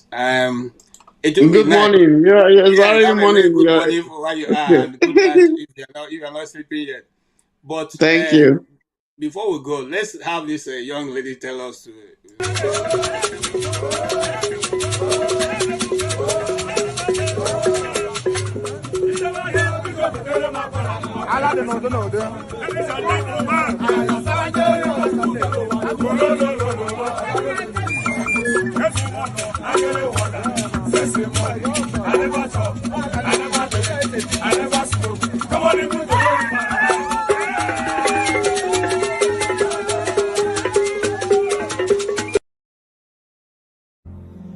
Arise, O compatriots, Nigeria's call obey, to serve our fatherland. We love and strength and faith.